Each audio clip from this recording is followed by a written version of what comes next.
Baik Bapak Ibu, selamat pagi, selamat datang di Ngobrol Game Ludenara. Perkenalkan, saya Augie. Augie yang namanya mungkin paling susah kalau Bapak Ibu lihat di poster. Saya akan menjadi hostnya Bapak Ibu semuanya sampai jam setengah 12 nanti di acara Ngobrol Game Ludenara yang pertama. Temanya adalah gamifikasi versus game-based learning. Kira-kira mana nih yang cocok di kelas saya? Nah, jadi ini akan menjadi topik bahasan kita di 1,5 jam mendatang. Bapak Ibu, kami akan sangat senang jika Bapak Ibu nanti ikut ngobrol bersama kami, baik itu melalui chat, kalau misalnya Bapak Ibu berhalangan untuk membuka mic-nya, ataupun nanti mau ikut ngobrol bareng beserta dua narasumber kami. Nah, kalau ada Bapak Ibu yang mungkin baru pertama kali mengenal Ludenara, Ludenara ini adalah sebuah yayasan, kami asalnya dari Bandung. Bapak Ibu, kami ini memang berfokus untuk membantu guru dan orang tua mengimplementasikan program game-based learning dan gamifikasi secara mudah dan sederhana, karena kami ingin sekali menghadirkan proses pembelajaran yang menyenangkan dan bermakna semakin luas di Indonesia. Untuk Bapak Ibu yang belum follow Ludenara di Instagram, yuk di-follow dulu di @ludenara, karena kami banyak sekali informasi dan juga hasil-hasil laporan dari sesi-sesi kami sebelumnya. Nah, tentunya nanti ini juga mungkin potongan-potongan video hari ini juga akan muncul di uh, Instagramnya Ludenara. Jadi silakan Bapak Ibu yang mungkin belum follow Ludenara, yuk di-follow dulu di Instagramnya Ludenara. Nah, jadinya juga saya mau izin untuk berbagi sedikit video nih tentang Ludenara. Sebenarnya Ludenara tuh seperti apa sih nih Bapak Ibu? Nah, yuk kita tonton dulu videonya sebentar. Belajar seasik bermain. Kalimat yang sering kita dengar dan serasa hanya menjadi barisan kata dan katanya. Tapi yang ku tahu pasti adalah rasa senang, gembira, bahagia selalu berkesan. Dan aku yakin belajar harusnya mampu menjadi demikian. Tidak hanya angan dan keyakinan. Di tahun 2018, Ludinara hadir untuk mewujudkan proses belajar seasik bermain di seluruh Indonesia. Untuk mewujudkan mimpi tersebut, kita membuat seri program belajar seasik bermain. Belajar berbasis game-based learning dan gamifikasi. Tujuannya satu, yaitu untuk meningkatkan kualitas pendidikan. Dengan cara memanfaatkan berbagai sarana permainan, storytelling, multimedia, dan gamifikasi, Ludinara mengajak para guru dan orang tua untuk bersenang-senang bersama, bereksperimen, dan menghadirkan proses belajar yang membahagiakan. Bahagia belajar dimulai dengan belajar dengan bahagia. Harus dari kita memang. Tidak hanya menjadi orang tua saja, tapi juga menjadi guru, agar menjadi contoh dan teladan anak-anak kita. Jika kita bisa memulainya dengan segera, banyak hal yang luar biasa yang bisa kita wujudkan bersama. Mari sama-sama kita wujudkan belajar seasik bermain di seluruh Indonesia. Nah, itu Bapak Ibu sedikit cerita tentang Ludenara. Nah, itu kami mengajak Bapak Ibu semua untuk bereksperimen, bergembira bersama. Dan salah satu caranya adalah lewat sesi ngobrol game ini via Zoom. Jadi sebelum kita bertemu via luring, mungkin nanti di salah satu sesinya, yuk kita ketemunya di daring dulu ya Bapak Ibu di Zoom. Karena saya juga lihat nih Bapak Ibu banyak sekali dari daerah-daerah di Indonesia yang jauh dari Bandung ya Bapak Ibu. Jadi senang sekali bisa bertemunya via Zoom. Nah, eh, seperti yang sudah disampaikan di poster Bapak Ibu, di sesi ngobrol game Ludenara kali ini, kami menghadirkan dua orang narasumber yang keren banget, yang hebat banget. Yang pertama adalah ada Mas Rio Frederico, panggilannya Mas Rio. Mas Rio ini adalah seorang game designer, jadi yang memang sudah ahlinya merancang game Bapak Ibu dan juga fasilitator di Ludenara. Nah, Mas Rio akan menjelaskan tentang gamifikasi dan game learning itu apa sih sebenarnya Bapak Ibu? Nah, mungkin Bapak Ibu sering dengar gamifikasi, game learning. Bedanya apa ya? Nah, Mas Rio ini yang akan kita minta untuk sharing Bapak Ibu di 20 menit pertama kita. Tapi nanti selama sesi, silakan Bapak Ibu kalau ada pertanyaan apapun, silakan bisa tuliskan di chat atau misalnya mau raise hand terlebih dahulu, silakan ya Bapak Ibu ya. Jadi kita sesinya sangat santai. Jadi kalau misalnya ada kebingungan apapun, mohon jangan ragu untuk bertanya. Di Ludenara tidak ada pertanyaan yang salah dan benar, Bapak Ibu. Semua pertanyaan silakan disampaikan. Termasuk kalau misalnya mau tanya, Mas Rio sudah punya pacar belum? Kalau misalnya saya kenalkan Mas Rio dengan anak saya, mungkin teman saya, mau nggak gitu. Itu juga boleh ya Itu Bapak di Ibu ya. itu di chat private aja kali ya. Kita di chat private aja ya Bapak Ibu. Tapi itu boleh ditanyakan. Tapi itu yang itu private. Nah, itu yang pertama Bapak Ibu. Yang kedua ada Pak Agustinus Tampu Bolon. Pak Agus kami memanggilnya. Beliau adalah seorang guru dan juga praktisi game based learning yang berasal dari Bandung. Beliau adalah guru dari SMAK 1 BPK Penabur Bandung. Nah, beliau ini akan berbagi nih praktik baiknya implementasi game based learning ataupun gamifikasi di kelasnya. Nah, jadi Bapak Ibu akan dapat dua sisi nih dari sisi yang merancang game secara teoritisnya itu seperti apa sih? Dan kemudian nanti sisi praktiknya seperti apa. Jadi kalau misalnya Bapak Ibu mungkin ingin tahu lebih dalam tentang teorinya, bisa lebih banyak bertanya kepada Mas Rio. Kalau misalnya pengen tahu nih kesulitan tantangannya seperti apa di kelas, nah mungkin bisa tanya langsung ke Pak Agus. Jadi silakan nanti bisa disampaikan di chat ataupun juga nanti bisa raise hand. Oke, sebelum sesinya kita serahkan ke narasumber pertama, Mas Rio, saya mau ajak Bapak Ibu untuk berdoa terlebih dahulu sejenak supaya sesi kita hari ini bisa membawa banyak manfaat untuk kita sendiri yang hadir maupun juga anak murid kita didik nanti yang mendapatkan manfaat dari apa yang kita pelajari hari ini. Berdoa, dipersilakan.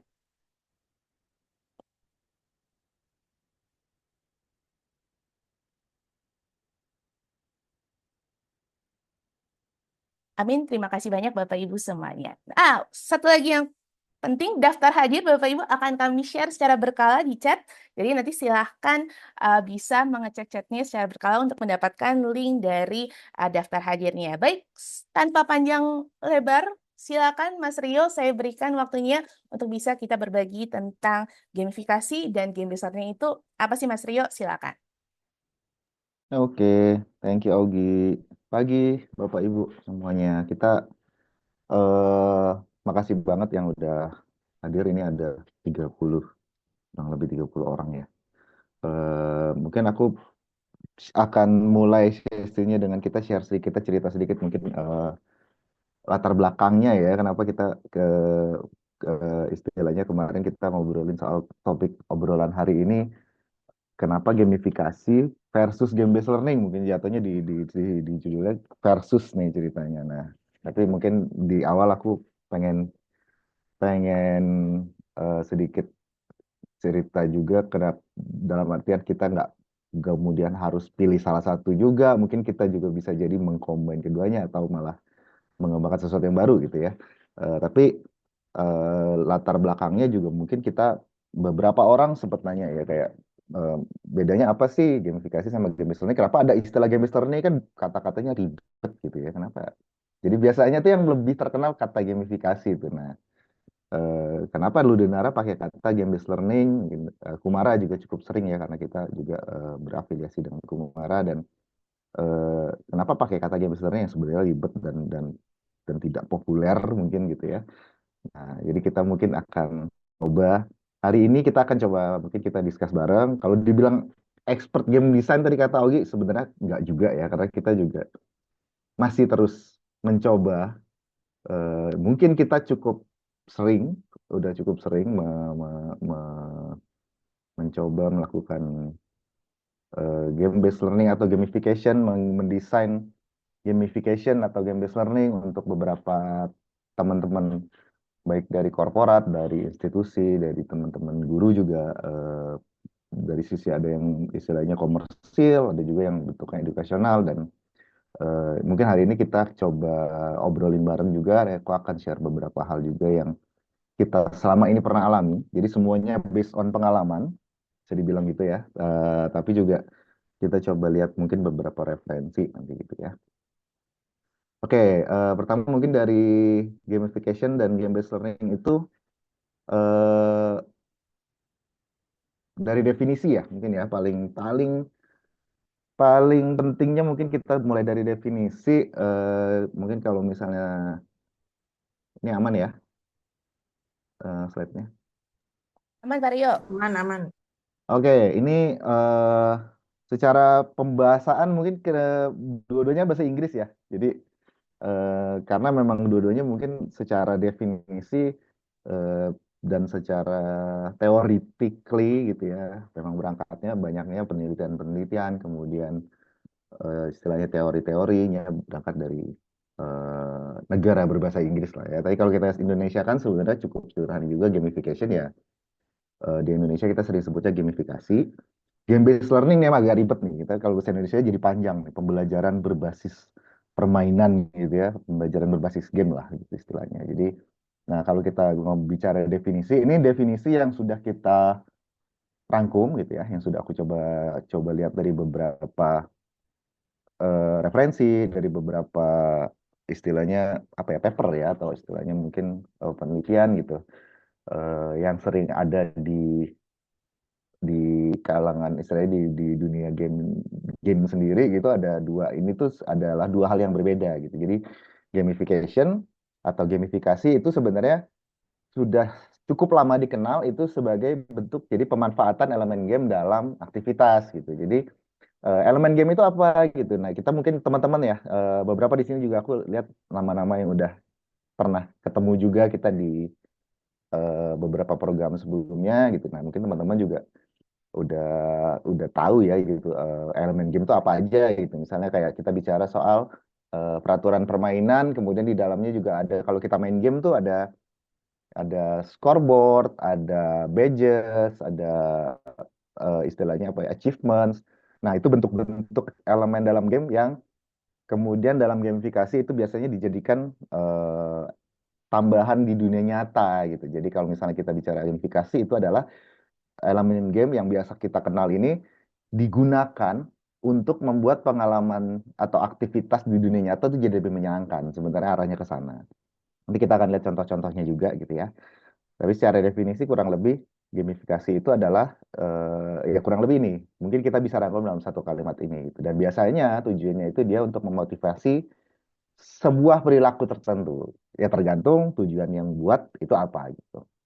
Nah, yang kedua itu kalau misalnya perbandingan dengan game based learning itu pemanfaatan game sendiri, biasanya sebuah game yang digunakan untuk alat pembelajaran. Jadi kalau misalnya gamifikasi itu berangkatnya dari elemen-elemennya si gamenya itu, nah kalau game based learning biasanya berangkatnya dari si gamenya sendiri, itu langsung sebuah game yang memang antara memang sudah ada di pasaran gitu ya, udah ada di luar sana, atau game yang memang dirancang khusus untuk sebuah pembelajaran gitu, dan itu dibawa ke mungkin ruang kelas, mungkin pelatihan. Nah, itu digunakan untuk media pembelajaran. Fungsi utamanya biasanya dia untuk, kita biasa sebutnya experiential learning mungkin. Nah, itu dia biasanya digunakan untuk menghasilkan experiential learning. Bentuknya bisa jadi dalam istilahnya peserta itu jadi mengalami sesuatu yang sifatnya analogi, contoh, atau ya simulasi mungkin ya, istilah yang sering kita gunakan itu. Nah, aku mungkin akan coba ajak teman-teman ngelihat sebuah timeline, tapi timelinenya mundur ini. Nah, kenapa timelinenya mundur? Sebenarnya dua hal ini mungkin tidak tidak baru dua-duanya gitu ya. Gamifikasi ataupun game based learning itu sebenarnya sesuatu yang sudah cukup lama, dan sadar tidak sadar sebelum ada kata ini sendiri gitu ya, ada kata gamifikasi atau game based learning sendiri, sebenarnya sudah cukup banyak gitu. Gamifikasi dan game based learning itu sifat hal-hal yang ya istilahnya sifat sifat gamifikasi dan game based learning itu udah banyak banget kita bisa lihat di dunia nyata, bahkan sebelum ada kata. Kalau istilah bahasa Inggris coin the term gitu ya, bahkan sebelum term itu sendiri didefinisikan sebenarnya sudah cukup banyak. Nah, kalau kita lihat gamifikasi, sebenarnya kata gamification itu sendiri dari yang referensi yang kita temukan sebenarnya baru istilahnya dibakukan atau sering digunakan, kemudian sering digunakan itu startnya bahkan baru di tahun 2000-an mungkin. Nah, itu salah satunya seorang researcher namanya Nick Paling, dia yang istilahnya dia mengeluarkan sebuah buku atau sebuah jurnal kalau nggak salah waktu itu, paper, dan dia mengkoin kata gamification ini itu mendefinisikan kata gamification ini gitu dengan berbagai contoh, dan sebenarnya lebih ke arah tips and trick mungkin dari dia itu. Nah, sebelum-sebelumnya ada beberapa juga. Jadi ada Thomas Malone, Charles Conrad. Nah, ini nama-nama bule semua ya. Eh, karena memang cukup banyak penelitian yang sudah ada di luar sana untuk hal ini gitu. Kita mungkin belum belum sebanyak itu, tapi mudah-mudahan lu dengar bisa lebih banyak ya, melakukan penelitian yang lebih serius lah ya, atau teman-teman yang lain juga, guru bisa juga gitu ya, melakukan, mungkin bisa nanti mungkin Pak Agus juga bisa kan share praktis di lapangan gitu. Nah, itu kan juga bisa jadi bagian dari eh, pengayaan penelitian tentang gamification atau game based learning gitu. Nah, tapi kalau dilihat di sini sebenarnya gamification ini sifatnya dia lebih banyak istilahnya cukup sering kita bisa ngelihat dia berdekatan dengan edukasi salah satunya gitu. Jadi edukasi atau pekerjaan atau saat kita ngomongin kerjaan. Jadi kalau misalnya di sini 80 itu Thomas Malone itu dia bicara soal elemen game dalam pendidikan. Kemudian tahun 70 ada juga namanya Charles Conrad dia membicarakan soal game dalam pekerjaan gitu. Jadi bahwa the game of work itu di dalam tulisannya Charles Conrad itu dia membicarakan soal gimana caranya menggunakan elemen-elemen game untuk memotivasi pekerja istilahnya gitu.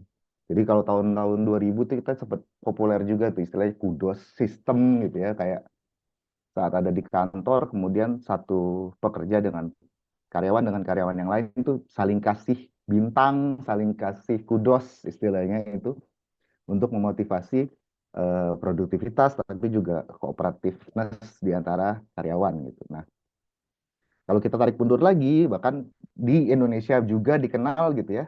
Di USA ada disebutnya Boy Scout, kalau di Indonesia kita sebutnya Pramuka. Nah, itu kan salah satu ciri khas ya atau signature-nya Pramuka itu ada badge yang satu selempang yang isinya itu semuanya badge gitu kan yang itu menandakan eh, anak ini atau anggota pramuka ini atau ya istilah anggota pramuka ini tuh sudah punya skill apa aja. Jadi kalau kita sudah melalui tes tali temali sudah jago, nah itu kita dapat badge-nya tali temali. Kalau kita bisa P3K dapat badge-nya P3K. Nah itu sebuah bentuk gamification juga gitu. Dan itu bahkan sudah dari tahun 1900-an gitu. Nah, kalau kita tarik mundur lagi, sebelumnya itu ada di Amerika ini salah satu yang cukup dikenal sebagai salah satu bentuk gamifikasi paling awal dari sisi komersil dan eh, bentuknya itu jadi kita mengumpulkan stamps atau perangko atau jadi kita setiap kali kita belanja sesuatu jadi SNH itu sebuah retail perusahaan jual beli berbagai alat ya. Kalau di Indonesia mungkin kelontong kali ya gitu ya, itu nyebutnya gitu ya. Jadi kayak beli perkakas rumah tangga dan sebagainya itu dia nanti pembeli dapat semacam stamps yang bisa dikumpulin kemudian dikirim nanti dapat diskon. Nah, sebenarnya di Indonesia pun kita sudah sangat sering menemukan ini gitu ya. Kalau misalnya yang mungkin lahirnya tahun-tahunnya dekat sama saya mungkin ngumpulin permen karet yosan dulu gitu ya. Yang N-nya itu adalah sebuah barang langka gitu. Nah, itu mungkin bentuk gamification yang paling sering dilakukan dari sisi marketing. Jadi kayak istilahnya tuh mengumpulkan sebuah collectibles gitu ya, yang nanti bisa jadi dapat diskon atau dapat hadiah. Nah, itu bentuk gamification. Kalau kita lihat yang GB sering, nah mungkin ini bisa jadi perbandingan nih. Bahkan dari awal bisa langsung kelihatan bedanya arahnya kemana sebenarnya. Kalau kita lihat yang game based learning, di sini yang aku ambil contoh-contoh dan eh, apa ya istilahnya timelinenya banyak berangkat dari game gitu. Jadi kalau misalnya kita bicara tahun-tahun sekarang gitu ya, tahun 2000 ke atas gitu, Roblox dan Minecraft itu mungkin beberapa game yang paling populer sekarang, termasuk Minecraft Education itu menurut aku bagus banget gitu ya kalau kita bicara soal game based learning. Minecraft Education dan Roblox itu sebuah platform yang kemudian di dalamnya tuh gamenya bisa dirancang sedemikian rupa yang kemudian bisa dipakai untuk pembelajaran gitu. Dan kalau misalnya Minecraft Education itu juga mungkin beberapa guru juga mungkin udah pernah coba. Ada satu lagi Scratch itu sebuah platform drop and drag untuk programming yang dikeluarkan oleh MIT kalau nggak salah. Nah, kalau kita tarik mundur sebenarnya banyak kalau di sini dilihat semuanya judul game nih. Jadi kenapa kemudian semua judul game? Karena game based learning itu arahnya biasanya ke sini. Jadi berangkatnya itu dari sebuah game yang di dalamnya itu atau gamenya sendiri itu dirancang untuk bicara sesuatu materi gitu. Jadi kayak istilahnya teman-teman yang main itu atau anak-anak yang main itu diajak untuk masuk ke sebuah situasi. Di dalam situasi itu mereka harapannya bisa belajar tentang tema gamenya ini gitu, biasanya. Jadi kalau di sini mungkin beberapa yang Kalau yang pernah nyoba mungkin akan langsung eh, bisa ingat game-game ini, Civilization, kemudian Carmen Sandiego. Itu Carmen Sandiego itu yang kita nebak Carmen Sandiego ada di mana. Itu kita bicara belajar geografi. Civilization kita belajar soal kultur gitu ya. Dulu ada satu lagi yang sangat terkenal tahun 70-an namanya Oregon Trail. Itu cerita tentang pioneers Amerika yang berangkat dari sisi satu dari West Coast ke East Coast atau kebalikannya aku lupa. Ya itu cerita tentang perjalanan itu gitu. Gimana dalam perjalanan itu banyak banyak halangan, banyak hal yang harus diperhatikan gitu ya. Dari itu belajar tentang early Amerika gitu kan jatuhnya. Nah, itu si gamenya dibuat memang untuk tema itu. Nah, kalau mundur lagi ini sebuah game yang kita semua mungkin udah sangat kenal gitu, Monopoly tahun 1930. Ini mungkin salah satu contoh bentuk game komersil yang akhirnya jadi populer, tapi Monopoly sebenarnya dirancang untuk bisa dibilang saat itu bahkan belum dikenal istilah game based learning sama sekali. Ada Ibu Elizabeth Maggie itu merancang Monopoly untuk pembelajaran tentang ekonomi gitu, tentang ekonomi tanah gitu ya. Jadi Monopoly itu dirancang di awalnya adalah sebuah game yang khusus untuk edukasi sebenarnya, untuk mahasiswa kalau waktu itu ya. Jadi dia dibuat untuk itu. Kalau kita tarik mundur lagi ada sebuah game judulnya Kriegspiel atau biasanya dikenal dengan ini bahasa Jermannya War Game sebenarnya secara bahasa Inggris. Kriegspiel ini game yang dirancang untuk specifically belajar tentang strategi militer gitu. Jadi saat bicara game learning kita bisa lihat bahwa bentuknya biasanya adalah sebuah game yang memang specifically dirancang untuk mengangkat sebuah materi tertentu. Jadi dan akhirnya bentuknya game. Nah, nanti kita mungkin bisa lihat lebih jauh breakdownnya. Tapi kenapa ditarik mundur? Karena sebenarnya kita bisa lihat bahkan sebelum dua kata ini populer atau dibakukan, sebenarnya banyak banget yang sudah istilahnya sudah ada gitu contoh-contohnya dari sejak zaman bahkan sebelum ini tahun 1800-an. Kalau kita tarik mundur lagi sebenarnya ada sebuah teori dari Johann Huizinga itu orang peneliti juga yang melakukan penelitian tentang play element of culture. Jadi kalau misalnya ya udah kita nggak perlu ngomongin istilahnya bahasa keren secara teori gitu ya gamification. Sebenarnya kita sejak dulu itu bermain untuk belajar itu sudah sesuatu yang sebenarnya sudah embedded di kebudayaan kita, kebudayaan manusia gitu ya dari dulu. Bahkan dari kita kecil belajar istilahnya main kayak ini anak-anak lagi balap sepeda nih di depan rumah saya gitu ya. Ya ini mereka sedang sebenarnya belajar naik sepeda juga gitu kan. Jadi ada elemen belajar dalam bermain tuh sejak dulu kala. Karena kita main tuh sejak kecil dan manusia itu main sejak dulu kala bahkan binatang pun bermain gitu kan. Nah sebenarnya kalau kita bicara kayak timeline sebelum Kriegspiel ini board game atau game-game permainan-permainan tradisional bahkan gitu mungkin sudah bisa disebut game based learning juga gitu saat memang dia dikhususkan atau di istilahnya digunakan untuk pembelajaran sesuatu dan gamification pun begitu gitu mungkin dari sejak dulu gamification bahkan mungkin lebih lebih erat lagi ya karena kita sebenarnya saat kita melakukan pekerjaan atau profesi atau sesuatu berburu misalnya itu sebenarnya selalu ada elemen reward, elemen peraturan atau cara gitu ya. Nah, kemudian gamification mungkin lebih ke arah mengenhance itu supaya lebih terlihat gitu.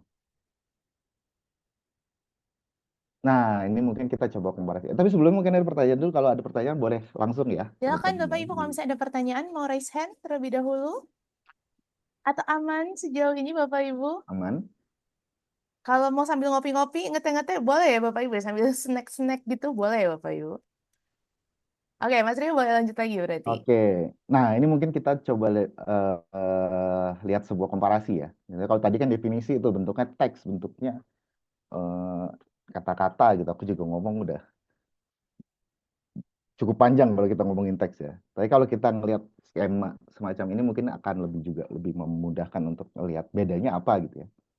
Kalau aku membedakan ini secara umum ya teman-teman ya, jatuhnya bukan secara umum yang ada di istilah secara definisi yang biasanya digunakan dalam penelitian dan sebagainya. eh, Perbedaan antara dua hal gamification dan game-based learning biasanya berangkat dari fokus utamanya atau kecenderungannya gitu ya. Kalau kita bicara gamification, tadi kita udah lihat definisinya ada elemen-elemen game yang ungu ini, kalau di sini bedakan elemen-elemen yang ungu ini adalah elemen-elemen dalam game gitu atau elemen-elemen yang diambil dari game. Kalau gamification, fokusnya tetap pada biasanya situasi nyatanya atau aktivitas nyatanya. Kalau kita bicara di kelas ya berarti belajar. Kalau kita bicara di tempat kerja ya berarti mengerjakan pekerjaan gitu ya. Kalau misalnya kita bicara di rumah ya berarti mengerjakan tugas-tugas rumah misalnya gitu ya, kayak nyapu halaman dan lain sebagainya gitu. Nah, elemen-elemen gamenya itu digunakan dalam situasi nyata itu, dalam aktivitas nyata itu diberi istilah diberi bumbu-bumbu game yang biasanya tadi memotivasi eh, orang yang ikut itu untuk lebih engage, untuk lebih semangat, untuk lebih fokus biasanya gitu ya. Karena kalau kita tadi lihat beberapa penelitian-penelitian yang ada juga yang di slide sebelumnya, sebenarnya kenapa ada akhirnya sampai kata gamification itu istilahnya dibakukan atau diteliti. Eh, Idenya adalah kenapa saat kita main, saat kita anak-anak kita main kita lebih istilahnya lebih passionate melakukan sesuatu saat kita main dibanding saat kita kerja istilahnya gitu. Nah, setelah dilakukan penelitian atau dilihat lebih lanjut, sebenarnya salah satunya adalah karena kita punya clear goals. Ada ada hasil yang jelas bahwa kalau saya melakukan ini, saya dapat ini. Kalau saya melakukan ini, saya dapat ini. Kemudian eh, feedbacknya itu kita dapat terus gitu. Kalau dalam game itu kayak saat kita melakukan action yang benar, kita dapat poin yang bagus gitu istilahnya. Nah, itu yang kemudian coba digunakan dalam edukasi, dalam pekerjaan, dalam marketing bahkan. Nah, kalau dilihat yang game-based learning, agak sedikit kebalik. Game-based learning biasanya fokusnya pada gamenya, tetapi gamenya mengambil elemen-elemen dari situasi nyata, peraturannya, caranya, kemudian mungkin narasinya atau kontennya itu diambil dari situasi nyata, dimasukkan ke dalam sebuah game, action-action peserta atau pemain, kemudian cara bermain, kemudian hasil akhir biasanya ada di sistem tertutup gamenya itu sendiri. Jadi kalau misalnya gamification biasanya dia lebih terbuka istilahnya dalam situasi nyata, semuanya jalan terus nih sambil ya udah kalau misalnya kalau motong rumput nanti dapat uang jajan. Nah, itu kan itu sangat sangat real ya, sangat real dan sangat langsung directly bahwa itu kalau ngelakuin ini dapat ini. Nah, kalau dalam game based learning biasanya hal itu, aktivitas nyata itu disimulasikan ke dalam sebuah game kayak tadi kita lihat Monopoly, kemudian war game. Kejadian nyatanya tuh kejadian nyatanya perang gitu ya. Perang perang elemen-elemen dalam perang diambil atau dibuat dalam bentuk simulasi permainan. Jadi kalau sederhananya kita bisa bedakan bahwa dua ini sebenarnya kebalik. Kalau dilihat secara simpel ya, secara sederhana, gamification itu implementasi game ke dunia nyata. Sementara game based learning itu implementasi dunia nyata jadi sebuah game. Jadi kalau misalnya kita ngelihat perbandingan ini mungkin sederhananya kita bisa lihat perbedaan yang paling signifikan yang dari segi definisi gitu ya. Sebenarnya ada di arah ini gitu bahwa bahwa kalau kita mau gamification, gamenya yang diangkat atau ditarik ke dunia nyata. Kalau game based learning, dunia nyatanya ditarik ke dalam game gitu. Nah, ini mungkin bisa jadi sebuah eh, patokan ya, bukan patokan. Dalam artinya tidak jadi harus patokan yang kemudian kok kalau gamification harus gini gitu ya. Tapi juga mungkin memudahkan harapannya sebenarnya lebih memudahkan saat kita cari referensi, saat kita istilahnya melakukan mungkin ya terutama kayak misalnya melakukan riset kemudian membuat laporan atau kita bicara soal eh, ya supaya lebih rapi lah istilahnya gitu. Karena yang mungkin juga eh, jadi kita kadang-kadang jadi masalah adalah saat saya pengen mengimplementasikan game, sebenarnya pengen mengimplementasikan game based learning misalnya. Tapi yang dicari referensinya karena tahu istilahnya gamification, loh kok beda ya gitu ya. Atau ternyata malah jadi tips and tricksnya kok nggak works ya. Nah mungkin Dengan mendefinisikan ini lebih rapi, kita bisa memudahkan atau membuat itu jadi lebih optimal gitu saat kita cari referensi, saat riset dan sebagainya. Mungkin kita, teman-teman kalau ada yang mau tanya juga boleh. Ini chat, ada beberapa chat juga mungkin dari yang join. Nah, ini mungkin contoh ya. Kita coba lihat contoh langsung ya, mungkin untuk lebih memperjelas. Gamification tadi mungkin udah saya cerita juga, kita sebenarnya udah banyak banget ketemu gamification di kehidupan nyata gitu. Ini yang paling sangat dekat mungkin dengan Bapak Ibu guru terutama saat kita bicara raport gitu ya. Eh, Ya itu juga bentuk gamification sebenarnya. Kenapa kita bilangnya bentuk gamification? Karena ini sering jadi sebuah kritik gitu ya. Tapi menurut aku juga bukan sesuatu yang buruk kalau kita kemudian bisa menggunakannya dengan baik gitu ya, bahwa eh, identifikasi sebuah hasil pembelajaran atau skill dalam bentuk angka itu sebenarnya bukan sesuatu yang buruk. Kenapa? Karena banyak yang sebenarnya bisa diambil dari situ gitu, bahwa saat kita atau murid gitu ya bisa melihat bahwa oh saya punya skill dalam level segini gitu. Itu sebenarnya sebuah umpan balik istilahnya gitu ya. Kalau misalnya bahasa Inggris kita sebut feedback, yang sebenarnya bisa digunakan untuk alat motivasi, alat ukur eh, dan lain sebagainya lah ya. Benefitnya sebenarnya ada. Yang jadi masalah kemudian mungkin beberapa kritik adalah kenapa cuma diukur lewat angka gitu. Nah, sebenarnya saat kita bicara gamification, eh, yang dilakukan adalah focusing ke sesuatu yang bisa memotivasi biasanya. Jadi saat itu baik untuk memotivasi ya hal itu yang digunakan gitu, diambil gitu. Tapi tidak berarti kemudian itu harus jadi satu-satunya alat ukur gitu kan. Kalau zaman sekarang mungkin kita sudah sangat lebih banyak ya alat ukurnya gitu ya di dunia edukasi gitu ya, bahwa kemudian tidak hanya dari segi kognitif aja tapi juga banyak hal bisa kita jadikan standar pengukuran gitu kan, atau standar penilaian. Nah, ini juga yang tadi sudah diceritakan, ada pramuka, itu juga bentuknya badge, itu juga sebenarnya salah satu yang bisa kita sebut sebagai elemen game. Di tahun 2000 ke atas, ini cukup jadi sangat sesuatu yang sangat common daily life banget buat kita saat kita bicara sosmed, internet, sosmed, aplikasi, segala sesuatu bisa dibilang sekarang gamified sebenarnya ya, istilahnya tuh gamified, bahwa ada ada pengukuran yang bentuknya tuh poin, skor, bahkan termasuk kalau kita bicara finansial gitu ya, kayak kalau misalnya kita lagi istilahnya buka atau download aplikasi yang bentuknya kayak tabungan gitu ya, kita bahkan disuruh set goal kamu mau kumpulin uang sekian, nanti di umur berapa, nanti dibantu tracking. Nah, itu sebenarnya juga sebuah bentuk gamification yang digunakan untuk istilahnya membantu player atau membantu pengguna untuk bisa terus istilahnya di luar fun, di luar menyenangkan, tapi juga mendapat gambaran yang jelas. Oh, saya masih eh, perlu ngumpulin sekian untuk sampai ke sekian gitu. Nah, itu sebenarnya tujuan utama dari gamification itu sendiri. Yang paling bawah ini mungkin salah satu yang paling sukses ya dari aplikasi komersil, Duolingo, itu dia mengaplikasikan gamification dengan sangat baik sebenarnya sistemnya. Di luar remindernya dia yang katanya sering jadi meme gitu ya, burung hantu yang selalu menghantui pengguna gitu ya. Gamification di Duolingo itu bagus banget sebenarnya sistem.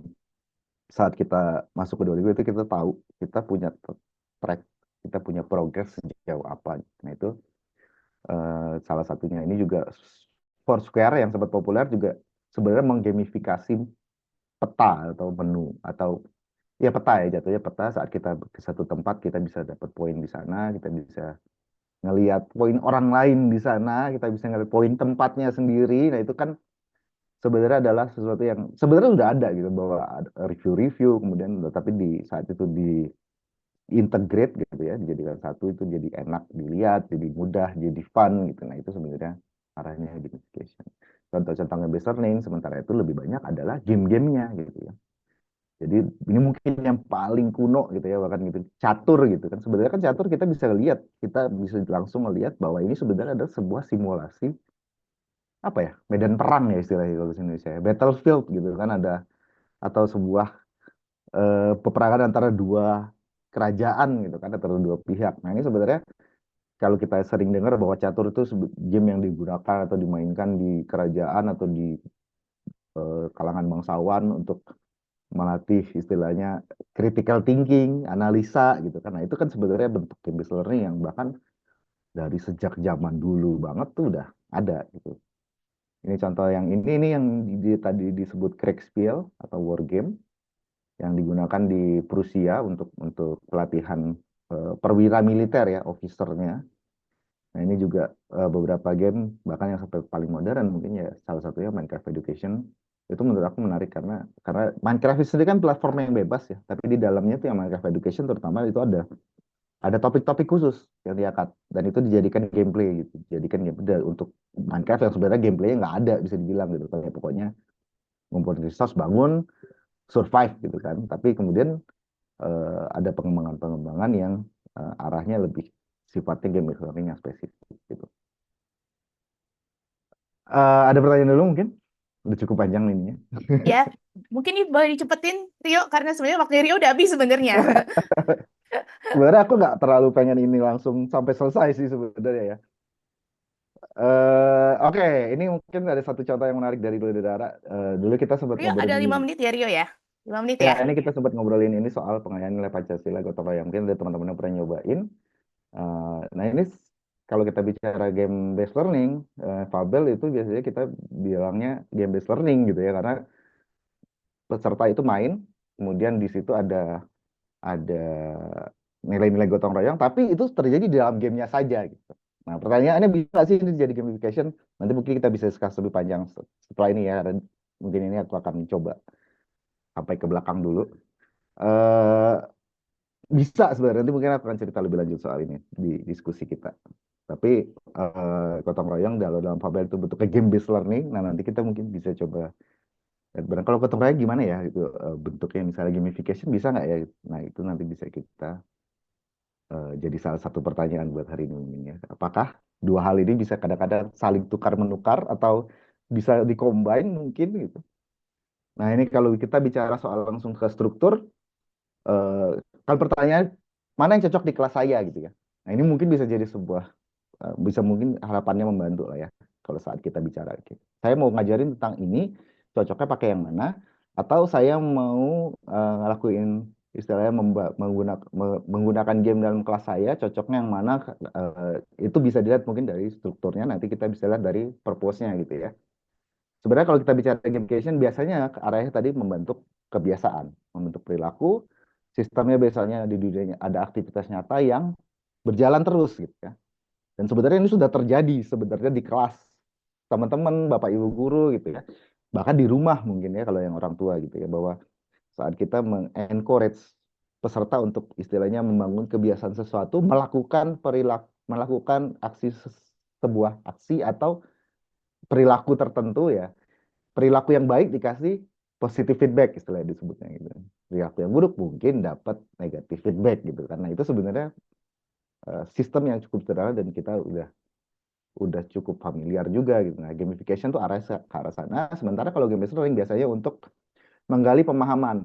Jadi kalau kita ingat, mungkin teman-teman yang udah pernah discuss baru Lunara juga, kita di Lunara ada seringkali mengangkat 4 freedom of play.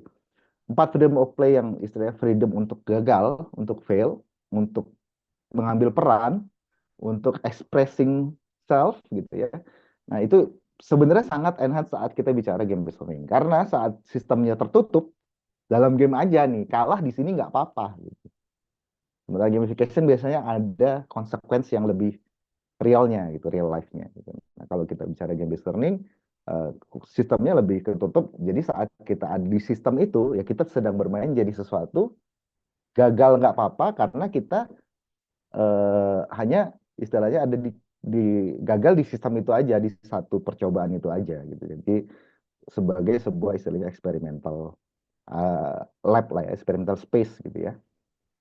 Nah, kalau misalnya kita bicara yang lebih spesifik lagi, aku sih ini sebenarnya lebih ke arah secara definisi dan secara suggestion gitu ya mungkin ya. Saat kita bicara gamification itu sebenarnya sangat cocok untuk hal-hal yang sifatnya instruktif atau didaktik mungkin ya kalau kita bicara edukasi gitu ya. Istilahnya sifatnya yang clear. Saat kamu melakukan ini nanti dapat ini. saat kamu bisa ini nanti jadi menang gitu ya. Nah, itu sangat biasanya gamification yang bagus itu sangat clear gitu bahwa tidak membingungkan untuk pemain harus melakukan apa saya untuk dapat hasil yang bagus gitu. Progress dan feedback itu jadi elemen yang salah satu yang paling utama bahwa mereka selalu dapat umpan balik dari setiap aksinya. Jadi dia bisa langsung men-switch atau mengubah strateginya eh, saat dia sadar oh kalau ngelakuin ini skornya kurang gede nih gitu. Berarti saya harus ngapain gitu. Nah, itu sangat penting di gamification ada progress dan feedback. Sementara kalau kita bicara game based learning, bentuknya lebih tematik biasanya. Bentuknya simulasi, paralel, analogi, dan diskusi dan refleksi itu penting untuk saat main tuh, bahkan saat mainnya sendiri gitu ya, kita bisa lihat eh, kesimpulan bahwa strategi saya kurang baik tuh biasanya tidak serta-merta langsung kelihatan. Tapi biasanya saat saat oh berarti strategi di ronde berikutnya, ya bentuknya di ronde berikutnya, berarti kita perlu arahnya lebih ke sini mungkin. Kita coba yuk gitu, berhasil atau enggak gitu. Nah, itu game based learning lebih ke arah sana. Nah, yang paling bawah itu sebenarnya sebuah ini aja ya, sebuah tips aja mungkin. Zeigarnik effect itu adalah efek kita itu lebih ingat hal yang tidak berhasil kita selesaikan biasanya. Sesuatu yang tidak belum selesai itu lebih memorable. Nah, kalau gamification tadi karena bentuk yang panjang kemudian berulang, Zeigarnik effect ini bisa dipakai untuk retensi. Jadi karena kita punya memori bahwa oke ini masih terus berlanjut, saya masih bisa naikin poin saya. Jadi saat dia berlanjut itu kita balik lagi kayak Duolingo tadi ya, bahwa kita diingetin, yang ini belum beres loh, yang ini belum beres loh. Nah, itu tuh ada sebuah penelitian namanya Zeigarnik itu psychologically sesuatu yang belum selesai itu biasanya lebih memorable buat kita. Kalau di game based learning itu bisa dipakai untuk repetisi jadinya, bahwa oh tadi main tapi kalah, yuk coba main lagi yuk dengan cara yang beda, kira-kira menang nggak ya? Nah, itu biasanya juga kalau di beberapa game yang kita coba, kita buat untuk ini, kenapa sih kalau main game benar atau Kuma tuh seringnya kalah? Sebenarnya itu disengaja, seringkali disengaja. Karena saat kalah itu kita lebih ingat sebenarnya. Saat kalah kita lebih berkesan bahwa tadi saya kalah, kenapa ya kira-kira? Dibanding saat kalau udah menang selesai ya, jadi udah satisfied gitu. Mungkin balik kemudian yang ini terakhir, eh ini secara theoretically jadi lagi ya. Jadi kalau misalnya Bapak Ibu bisa kita bisa menemukan sesuatu yang baru atau kombinasi dari kedua itu sangat sangat terbuka sebenarnya gitu ya.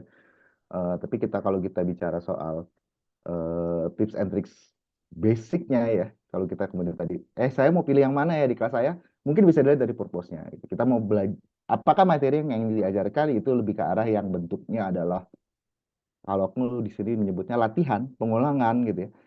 Kita seringkali bilang belajar tidak boleh hanya menghafal, gitu. Tapi beberapa materi mungkin perlu dihafal gitu ya, perlu dilatih untuk jadi mahir gitu. Nah, gamification sebenarnya bisa jadi mungkin sangat cocok untuk hal-hal seperti itu.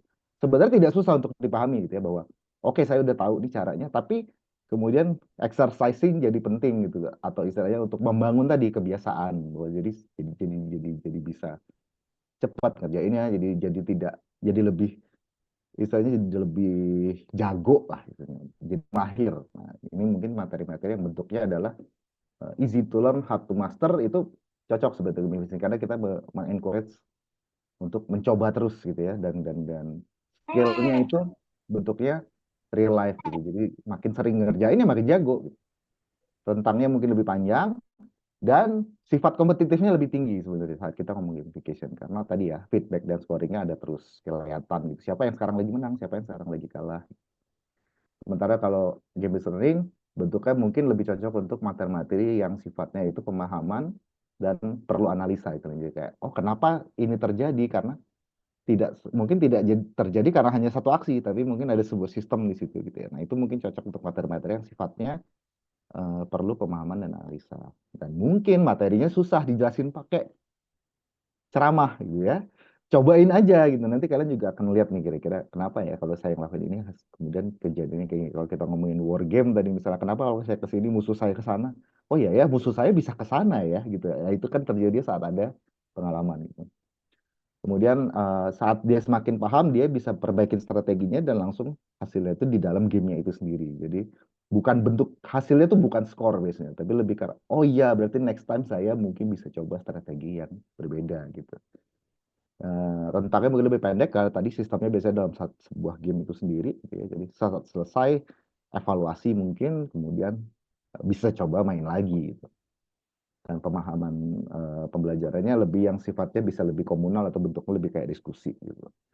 Dan diskusi sama refleksi itu mungkin sesuatu yang paling penting dalam game based learning. Karena saat main-main-main, setelah selesai main atau bahkan saat main, saat mereka ngobrol itu jadi bentuk pembelajaran yang paling bisa dibilang paling efektif dan mungkin akan paling teringat ya jatuhnya ya.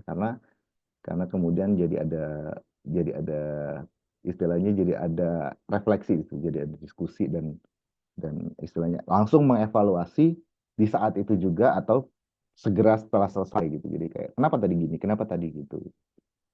Itu mungkin jadi nanti kita bisa coba Oke, Mas Rio, kita terima kasih banyak. berdiskusi. Nah, tadi ada satu Oke, pertanyaan Mas Rio di chat nih dari Ibu Titi. Ibu Titi mau mengkonfirmasi Mas Rio. Mas Rio, kalau role play itu termasuk game based learning atau enggak sih Mas Rio? Oke, role play. Sebenarnya kalau kita bicara, nah nanti mungkin kita bisa diskusi lebih lanjut ya. Tergantung role play-nya kayak gimana sebenarnya kalau aku ya. Ngeliatnya ya. Role play-nya sebenarnya mau ngajarin tentang apa, kemudian itu berhubungan sama dunia. Kalau role play mungkin mau selectly lebih ke game based learning.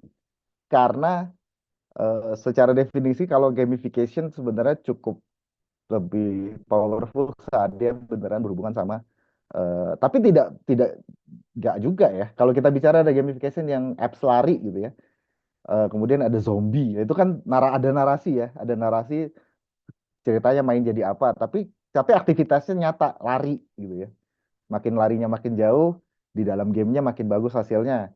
Itu juga role play tapi itu gamification. Tapi bisa jadi mungkin nanti perlu bisa kita discuss langsung juga kalau ngobrol secara role play-nya seperti apa gitu. Apakah kemudian role play-nya itu mereka bermain jadi sesuatu yang memang dalam game itu aktivitasnya dalam gamenya atau dalam dunia nyata. Itu mungkin paling mudah untuk membedakan ya kalau kalau aku lihat ya. Ya, kita encourage beneran lari atau kita encourage di dalam game lari sejauh-jauhnya gitu ya. Walaupun gamenya sama-sama dikejar zombie gitu misalnya gitu. Tapi kita bisa lihat perbedaannya mungkin dari sana, dari actionnya yang diambil sama pemain bentuknya di mana.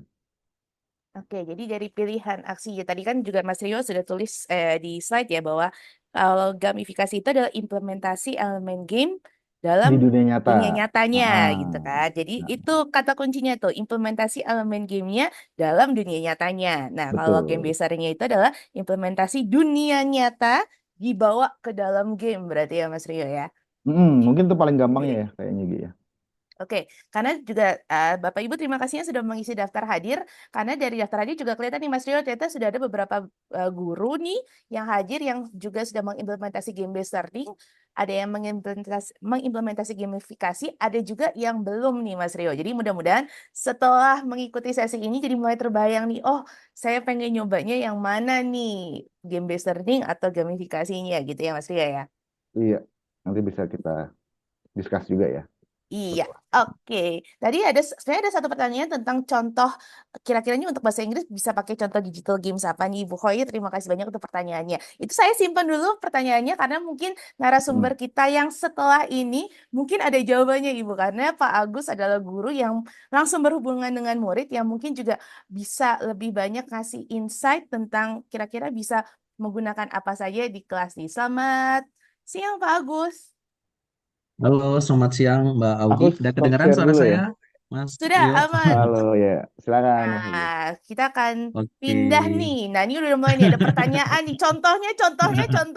Nah, jadi kalau udah Aduh. ngomongin contoh, kita langsung aja dikasih ke Pak Agus. Saya kasih waktunya. Silakan Pak Agus.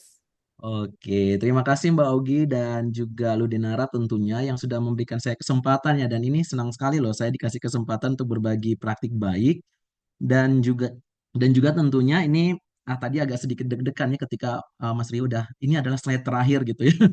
Ini waduh ini sudah slide terakhir saya harus siap-siap gitu ya.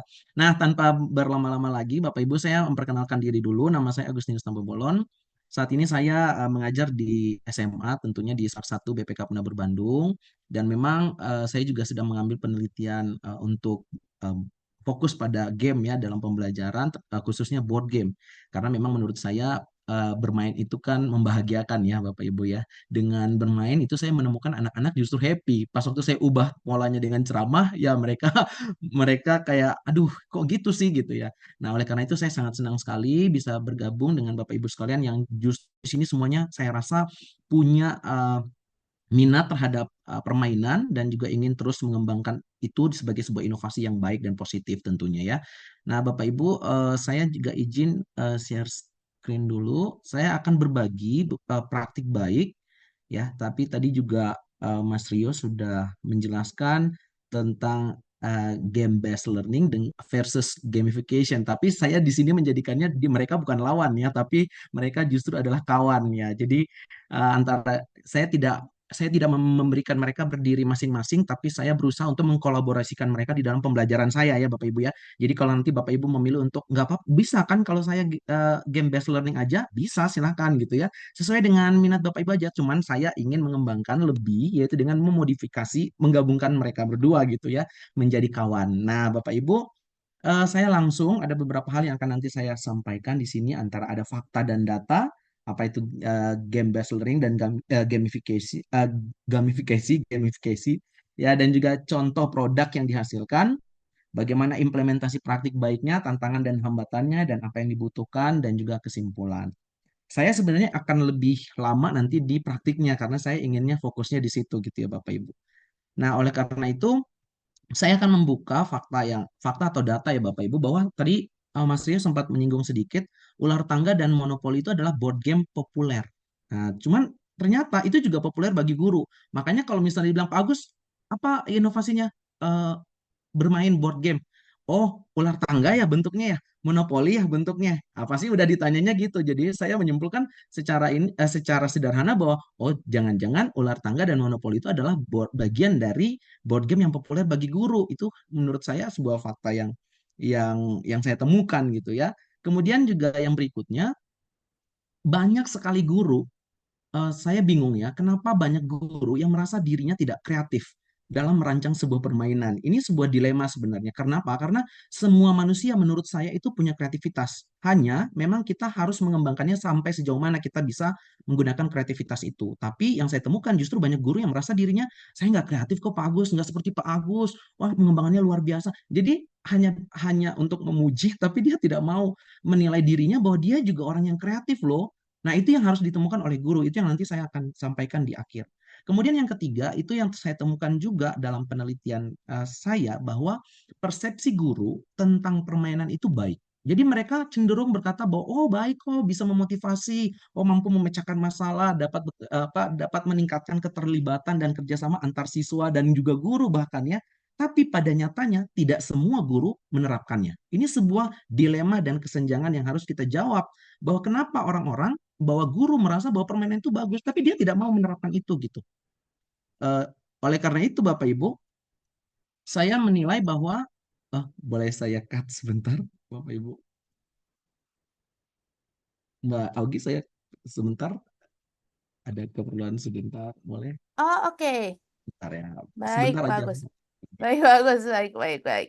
Oke, Bapak Ibu, tadi kalau ada pertanyaan nih, Bapak Ibu bisa pakai, oh ini malah kamera saya malah mati. Nih, Bapak Ibu tadi ada pertanyaan juga nih.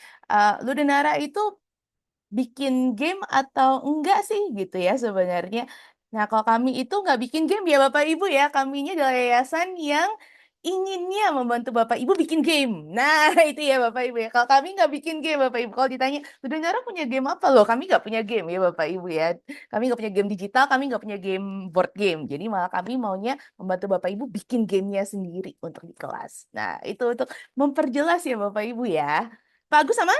Oke, maaf Silakan. Bapak Ibu dan Mbak Tidak apa, Ogi ya. tidak apa, silakan. Oke, dan selanjutnya temuan saya berikutnya adalah saya melakukan penelitian 100 guru SMA di berbagai wilayah. Ada yang perwakilan Aceh, ada Medan, ada Papua, dan satu-satu sampel itu saya gabung semua ada 100, termasuk Jawa Barat dan beberapa daerah.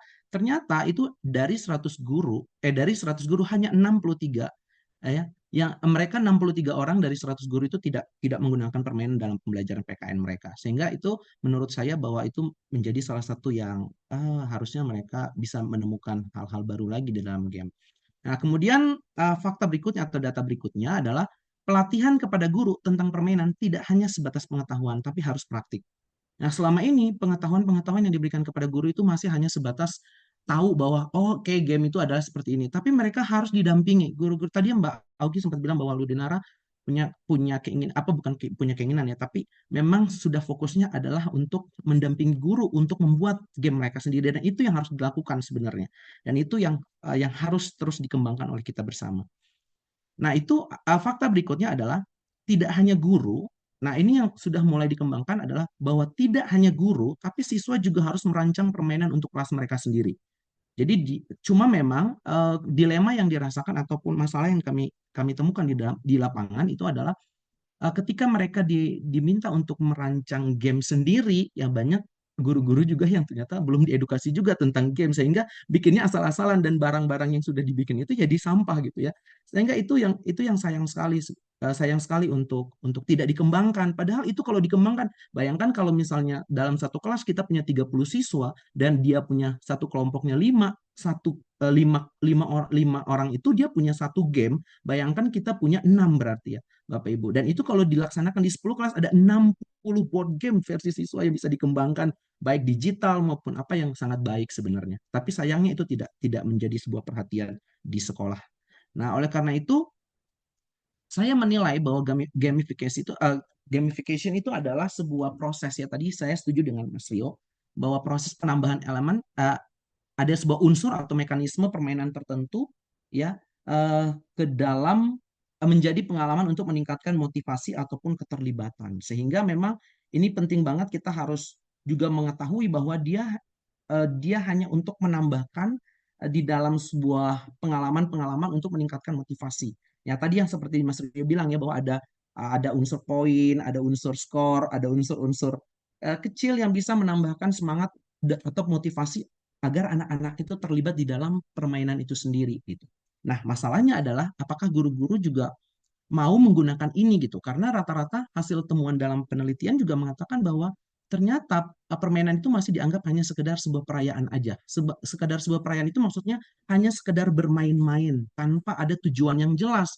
Sehingga ketika dibilang, oh pelajaran Pak Agus seru, tapi nggak dapat apa-apa. Nah ini yang jadi masalah. Berarti kan ada sesuatu hal yang tidak tercapai. Hanya sekedar motivasi ataupun hanya sekedar melibatkan siswa, tapi bisa jadi dia tidak belajar apa-apa.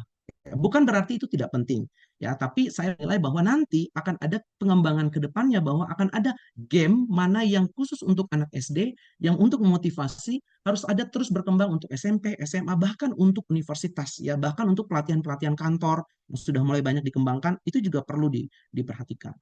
Nah, kemudian kalau untuk game based learning, ya pengalaman ini disebut dengan pengalaman belajar dalam proses permainan untuk tujuan pembelajaran dan hasilnya itu biasanya dapat diukur. Nah, contohnya nih, tadi juga sudah disinggung sedikit oleh Mas Ria, tapi saya juga coba bayangkan dulu ya, saya biasanya suka dibikin kayak begini gitu ya, game based learning. Saya mau ngapain gitu ya. Kalau game based learning yang saya biasa rancang itu, oh oke, kalau misalnya saya kaitkan dengan pembelajaran, maka saya mulai dengan identifikasi masalah dulu. Kemudian, oh oke masalah itu saya benturkan dulu masalah antar kelompok ya biasa. Nah di sini saya apa namanya ya memasukkan unsur-unsur permainannya dan tapi dibentuk menjadi satu satu apa mekanisme ya ataupun proses yang nantinya itu menjadi sebuah pengalaman belajar bagi mereka gitu. Nah, contohnya adalah ini ya game yang saya pernah kembangkan Bapak Ibu dan puji Tuhannya ini memang mendapat apresiasi pendidik dan tenaga pendidikan inspiratif tahun 2021. Dulu ini sangat sederhana Bapak Ibu karena saya mengambil tema ini tuh karena kegelisahan saya sama Kota Bandung. Kota Bandung yang sangat misalnya setiap saya pulang gereja gitu ya, saya keliling ke lingkungan-lingkungan sekitarku banyak sampah, banyak masyarakat yang nggak peduli gitu. Tapi saya merasa bahwa itu saya nggak bisa bergerak sendiri. Saya harus mengajak siswa saya yang memang bisa nanti sebagai generasi masa depan atau mungkin dimulai dari mereka untuk peduli sama Kota Bandung. Nah, jadi board game di sini ini bisa menjadi game based learning Bapak Ibu ya. Nah, ini bisa dijadikan sebagai salah satu contoh. Nah, kemudian ini juga ada game dengan nama saya kembangkan game namanya board game dengan Jalan Bineka. Ini bukan dalam bentuk kartu Bapak Ibu, tapi saya karena keterbatasan biaya ya biasanya digital ya mengembangkan kayak gitu kan sangat sangat butuh biaya Bapak Ibu. Jadi saya mengembangkan dengan PPT yang sangat sederhana. Saya pakai PowerPoint ataupun memakai Canva model seperti itu sehingga terciptalah ide-ide seperti ini. Nah, ini kemudian saya ikut sertakan di ada inovasi lingkar ya, inovasi bagi guru untuk merancang pembelajaran. Ini juga meraih juara 2 gitu ya. Nah, Bapak Ibu, apa sih sebenarnya yang membuat kita itu eh, harus lakukan tahapan-tahapan dalam merancang sebuah board game ya, ataupun mungkin game based learning ya untuk pembelajaran. Dan saya menggabungkan itu antara gamification dan juga itu saya masukkan ke dalam dua unsur itu sehingga membentuk ini gitu. Nah, yang pertama adalah Bapak Ibu dalam pembelajaran itu Bapak Ibu harus mengenal dulu kebutuhan apa yang Bapak Ibu inginkan gitu. Analisis dulu kebutuhannya.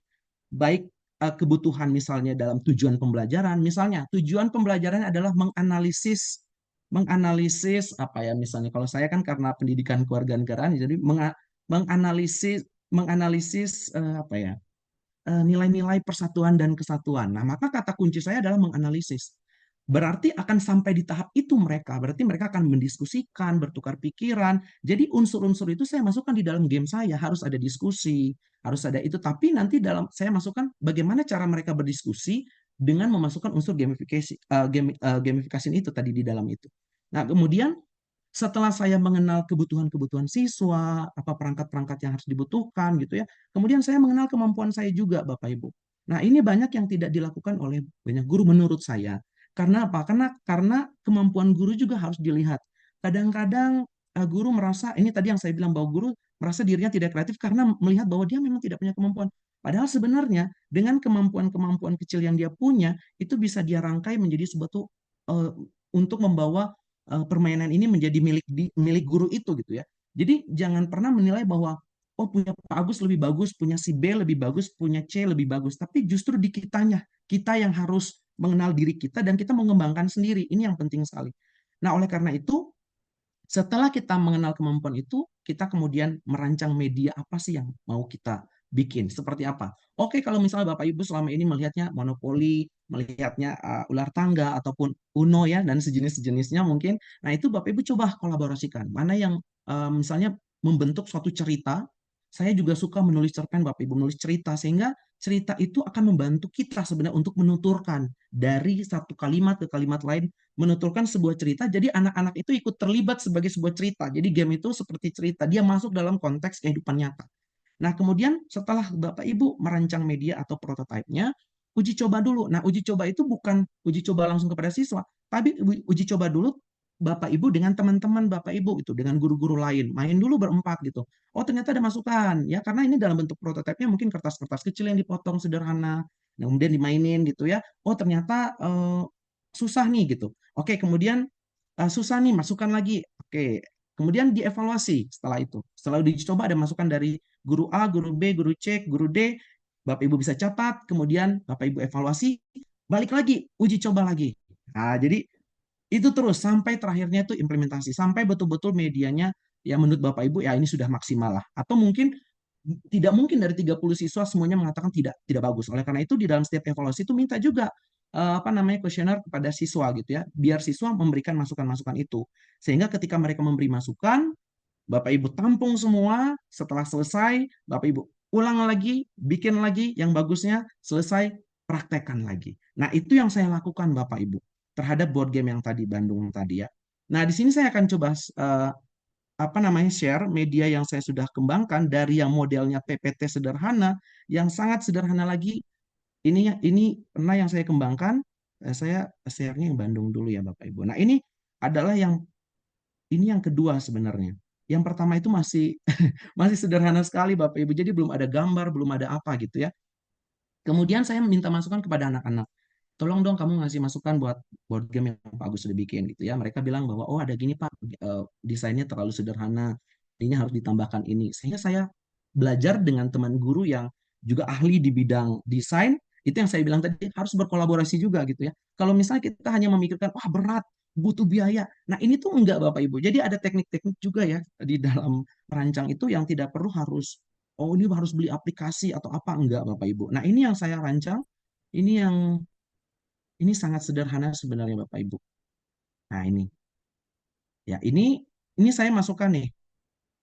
Ini saya kemudian bikin ada board game-nya Bandung, kemudian deskripsinya ayo jelajah kota Bandung, atasi masalahnya dengan solusi kreatifmu. Karena di sini materinya anak-anak diminta menganalisis masalah-masalah yang berkaitan dengan hak dan kewajiban sebagai warga negara. Tapi saya ingin itu dekat dengan siswa, yaitu yang dekat dengan siswa apa? Ya kota mereka sendiri, hak dia dan kewajiban dia sebagai warga kota Bandung. Apa ya? Dia berada di kota itu sendiri. Makanya dia diajak untuk ayo yuk jelajah kota Bandung. Nah, jelajah ini adalah kata bermain sebenarnya. Jadi untuk mendesain sebuah board game atau cerita di dalam game itu juga gunakan kata-kata yang apa bukan edukasi ya, tapi ya game juga gitu, jelajah gitu. Jadi ada merancang apa mereka berimajinasi dengan apa yang mau mereka lakukan gitu. Ayo jelajah kota Bandung, atasi masalahnya dengan solusi kreatifmu, dukung pemerintah untuk wujudkan Bandung. Nah, di sini kata kuncinya cerdas dan tangguh. Ini adalah slogan kota Bandung. Nah, itu ya Bapak Ibu ya. Nah, kemudian apa sih prinsip-prinsip bermain ini yang saya bilang tadi, game based learning itu kan dia harus ya ada prinsip-prinsip pembelajaran di dalamnya. Maka saya masukkan itu, saya kaitkan. Jadi bisa dikatakan ya board game yang serius ya, atau serius board game. Nah, kemudian di sini ada aturan bermainnya diawali dari start. Di sini gamifikasi saya sudah mulai terapkan. Terima poin di awal, menjawab pertanyaan. Ya, poin itu nanti digunakan untuk membeli kawasan, kemudian mereka akan jelajah kota, kemudian nanti mereka dapat dapat apa masalah di situ gitu ya. Di sini ada unsur-unsur monopoli juga, berhenti satu kota, beli, nah gitu ya. Tapi saya ubah orang jadi tidak ngerasa ini kayak oh ada kayak ada unsur monopolinya gitu ya, secara tersirat atau tersembunyi. Baru nanti engagement atau dia mau terlibat atau tidak gitu, Bapak Ibu.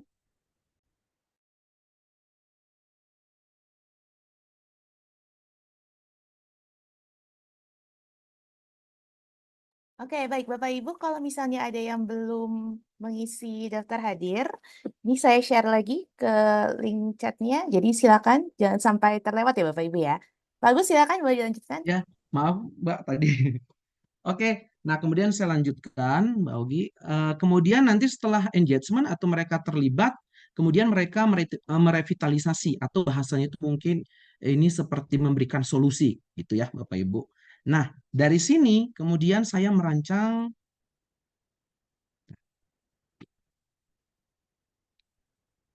ya di sini kemudian ada tahap mainnya ini terlalu uh, panjang. Jadi biasanya saya sama anak-anak langsung praktek uji coba dulu. Nah, di sini yang dibilang gamifikasi tadi ya. Jadi kalau misalnya dia dapat skor segini, dia dapat nilai 0 sampai 20 itu apa yang dia harus lakukan, 21 sampai 40 apa, 41 sampai 60 apa, dan sampai dengan nilainya 100. Nah, gini Bapak Ibu. Ya, baru nanti welcome ke Kota Bandungnya. Nah, ini dalam dalam perspektif yang sangat sederhana dalam bentuk PowerPoint Bapak Ibu. Nah, sekarang saya kembangkan lagi Bapak Ibu yang terbaru itu dengan eh, ini nih Bapak Ibu. Saya kembangkan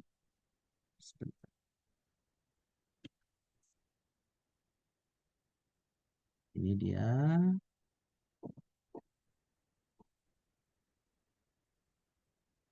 Ya, ini dia ya. Nah, ini saya kemudian mengembangkannya dalam berbasis website ya. Nah, jadi yang tadi desain yang Bapak Ibu lihat tadi itu berubah menjadi seperti ini. Nah, jadi nanti kalau anak-anak klik misalnya Setiabudi, nama daerah di Kota Bandung, nanti dia akan klik, nah nanti akan muncul Jalan Setiabudi, skornya itu 75.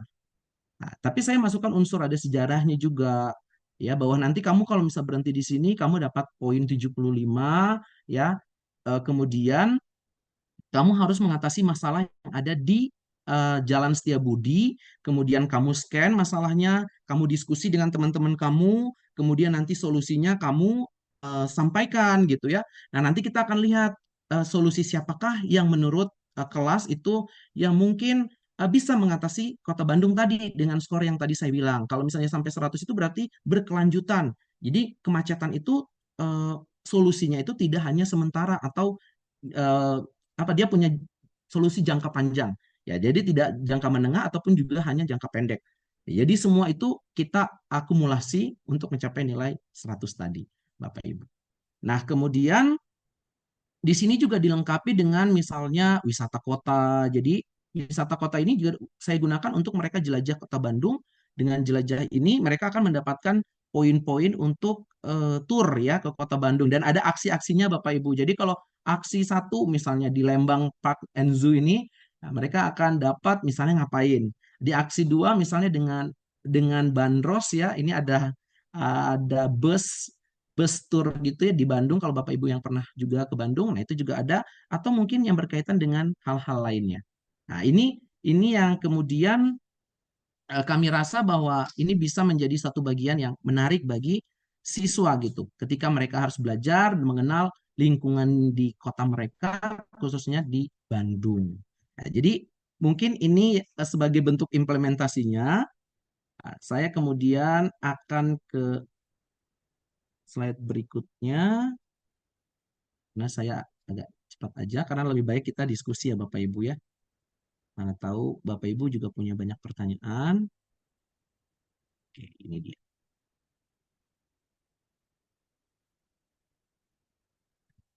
Ya, jadi dari proses yang tadi, nah, jadi dari proses yang tadi Bapak Ibu tahapan merancang board game untuk pembelajaran tadi, ini proses ini tuh menjadi satu board game yang tadi saya bilang, gitu ya. Sehingga saya melihat bahwa ada tantangan dan hambatan yang memang sudah dialami oleh guru. Tapi saya melihat tantangan dan hambatan yang dihadapi oleh guru itu juga ada di dalam temuan penelitiannya Rafael, itu tahun 2010, mereka juga menemukan konteks yang sama. Meskipun ini terjadi dalam penelitian kepada pendidikan kewarganegaraan, tapi saya juga melihat ini ternyata nyata juga untuk beberapa guru-guru di mata pelajaran yang lain ataupun konteks yang berbeda gitu ya. Nah, di sini Rafael dan teman-teman itu telah membuktikan bahwa tidak terbiasanya guru menggunakan permainan itu menjadi tantangan dan hambatan juga ya.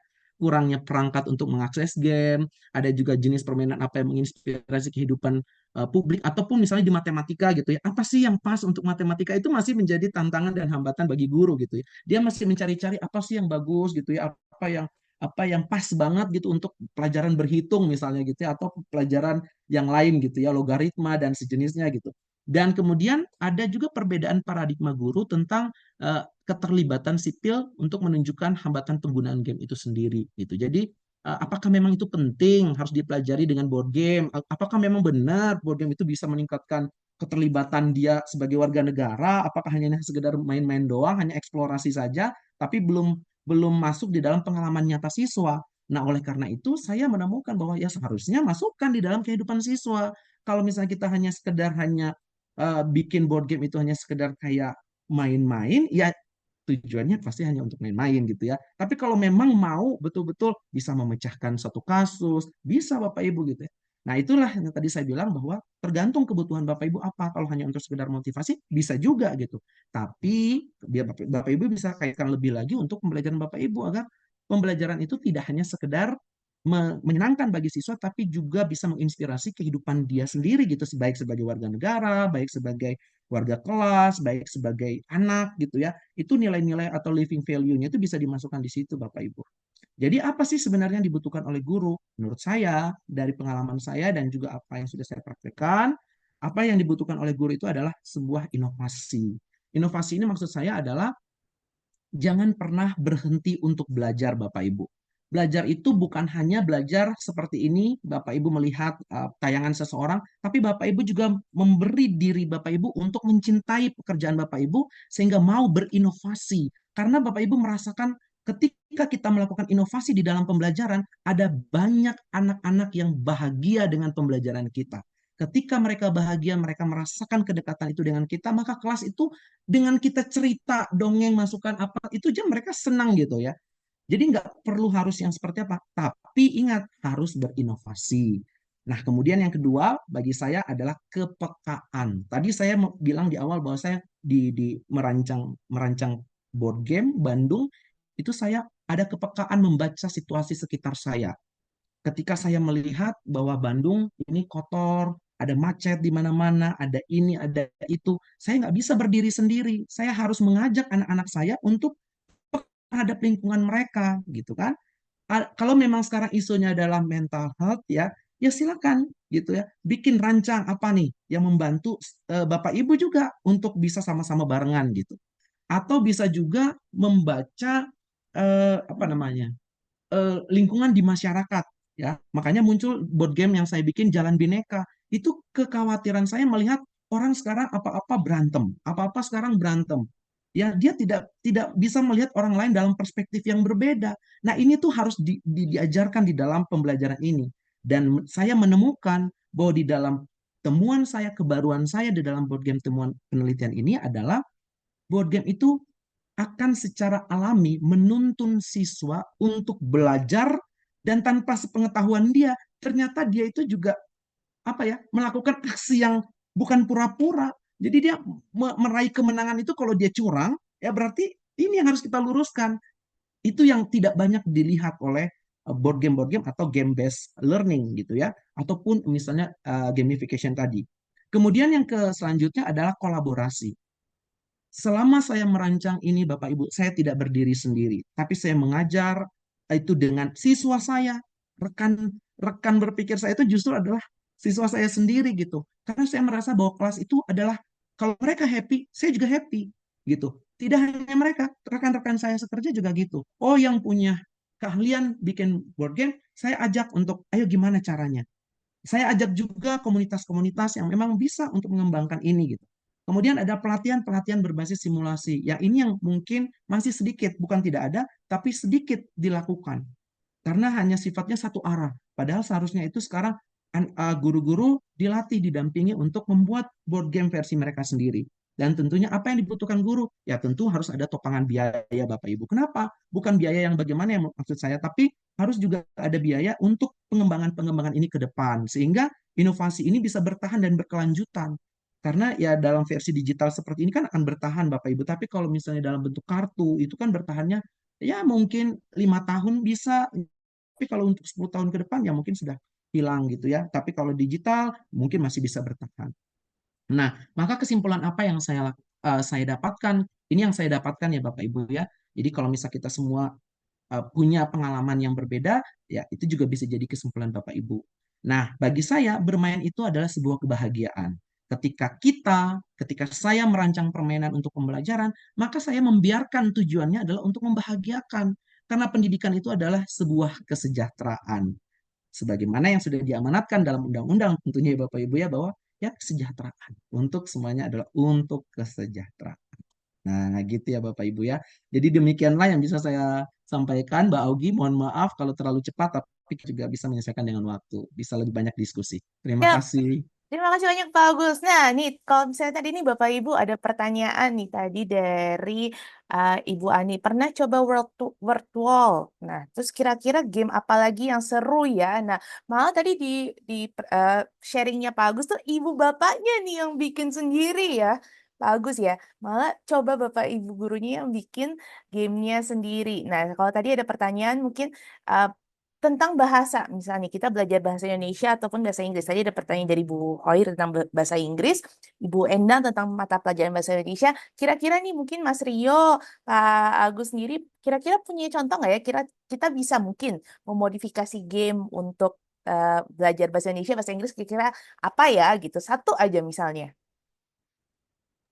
Sebenarnya kalau di dalam praktik saya pernah baca sebenarnya ada Mm-mm. beberapa, ada juga board game itu saya ada datang satu kafe ya, dia menyajikan ada permainan kosakata bagi anak-anak kecil yang tadi ya. Jadi kalau ada gambar pisang dia bikin banana, ya kan? Itu juga sebenarnya adalah game card ya untuk mempelajari kosakata dalam berbahasa bahasa Inggris mungkin atau menyambung.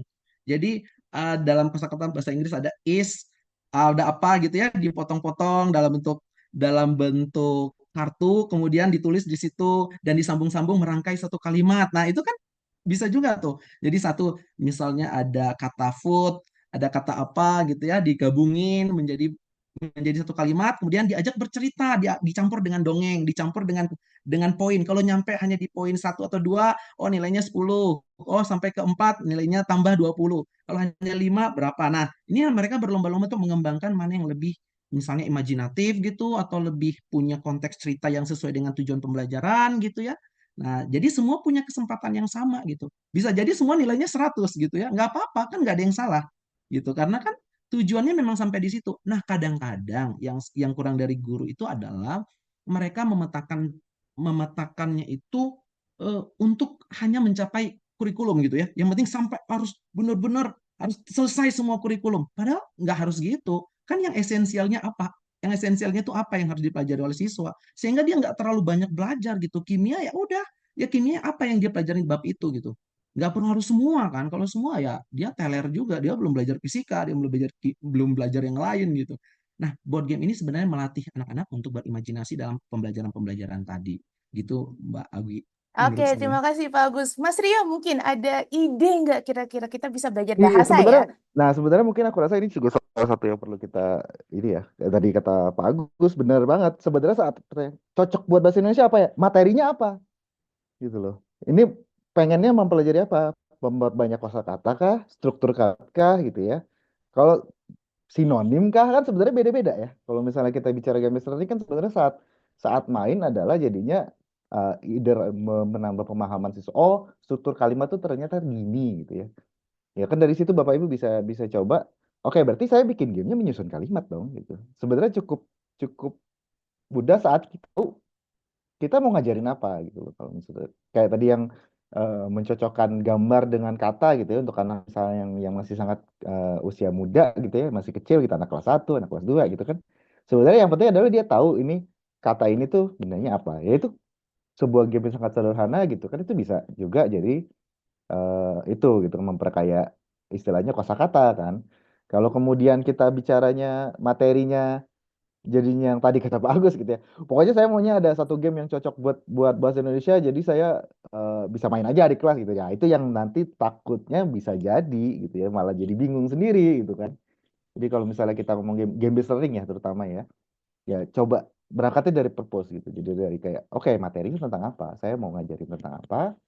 Baru kita bisa bicara gamenya yang cocok apa. Bahkan mungkin bikin sendiri gitu kan. Sebenarnya di anak-anak juga udah cukup banyak ya kalau kita bicara kayak activity book yang mencocokkan kata itu kan juga sebenarnya bentuknya udah ke arah game gitu ya. Apakah mungkin itu bisa dibuat jadi lebih menarik secara visual gitu kan itu ditambahin narasi. Nah itu ya tinggal pengembangan dari situ gitu. Kalau menurut aku sih gitu. Oke, kalau tadi mungkin Ibu Endang yang bertanya tentang bahasa Indonesia tadi menambahkan untuk SMA misalnya materi teks prosedur gitu misalnya ya. Jadi kan misalnya kita bisa menghadirkan mungkin beberapa apa namanya beberapa kata, beberapa huruf nanti mungkin teman-temannya murid-murid siswa bisa misalnya ngambil acak katanya, terus mungkin mereka bisa nyari teman-temannya yang lain yang kira-kira berhubungan, terus mereka bisa bikin teks prosedurnya misalnya prosedur apa misalnya mungkin ada temanya. Nah, itu juga bisa Ibu Endang yang menentukan. Tapi kalau udah seperti itu udah harusnya masuk kelasnya Ludenara, Bu Endang. Kita punya kelas. Sayangnya yang ini waktunya terbatas ya. Ya, Jadi ini kalau waktunya terbatas, Bu Endang. Tapi kalau udah bahas game mungkin seperti ini, nanti kami bisa. punya kelas sendiri, Bu Endang. Kami, Bapak Ibu, kami punya kelas namanya modifikasi game. Jadi, uh, tujuan akhir dari kelasnya adalah Bapak Ibu nanti selesai kelas, Bapak Ibu sudah punya rancangan gamenya untuk materi apa, mata pelajaran apa yang nanti Bapak Ibu bisa langsung coba di kelas. Nah, itu yang biasanya kami ada kelasnya sendiri, Bapak Ibu. Nah, tadi ada pertanyaan nih Bapak Ibu dan juga para narasumber. Eh, kalau untuk gamifikasi nih, Mas Rio, Pak Agus nih, kalau peraturan kelas nih, kalau misalnya kita mau mengimplementasi gamifikasi, apakah harus langsung di awal tahun ajaran kah untuk implementasinya, atau kita bisa di tengah-tengah eh, tahun ajaran, di tengah-tengah semester gitu, kita bisa mulai baru masuk gamifikasinya. Kalau dari Mas Rio sendiri, caranya gimana? Nah ini mungkin terkait sama tadi ya istilah ya. Kalau gamifikasi aku rasa iya sebaiknya di awal tahun ajaran. Mm-mm. Gamifikasi ya. Jadi mau Bapak Ibu mau encourage teman-teman untuk sepanjang tahun membangun kebiasaan apa? Satu semester ya, misalnya Kalau ya. kita bicara gamifikasi Mm-mm. gitu ya, kalau game based learning kan tadi kita bisa kayak yang Pak Agus lakukan di game yang Bandung gitu ya. Mm-mm. Ya anak-anak kan sebenarnya jalan-jalannya di dalam game kan. Kemudian yang dibangun kan mereka mendiskusikan masalah yang ada di kota apa aja ya kan itu kan di dalam gamenya gitu kan. Tapi kalau kemudian pengen encourage misalnya anak-anak untuk mengeksplor kotanya langsung berangkat ke tempat sana gitu.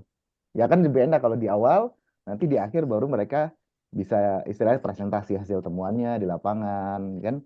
Itu gamification tuh bentuknya gitu. Kalau misalnya yang mainnya di dalam gamenya, bisa kapan aja kalau game based learning sebenarnya Ya. sesuai materinya ya kapan mau di deliver. Tapi kalau Mm-mm. gamification, menurut aku iya kalau gamifikasi sebaiknya punya rentang waktu yang cukup istilahnya gitu kalau gamification ya. Karena tadi ya membangunnya itu perilaku kebiasaan, dan mereka di-encourage untuk lakukan beneran. Kalau misalnya kayak gamenya tentang memilah sampah, di dalam game kita bisa membangun pemahaman bahwa sampah ini masuk kategori apa, sampah ini masuk kategori apa.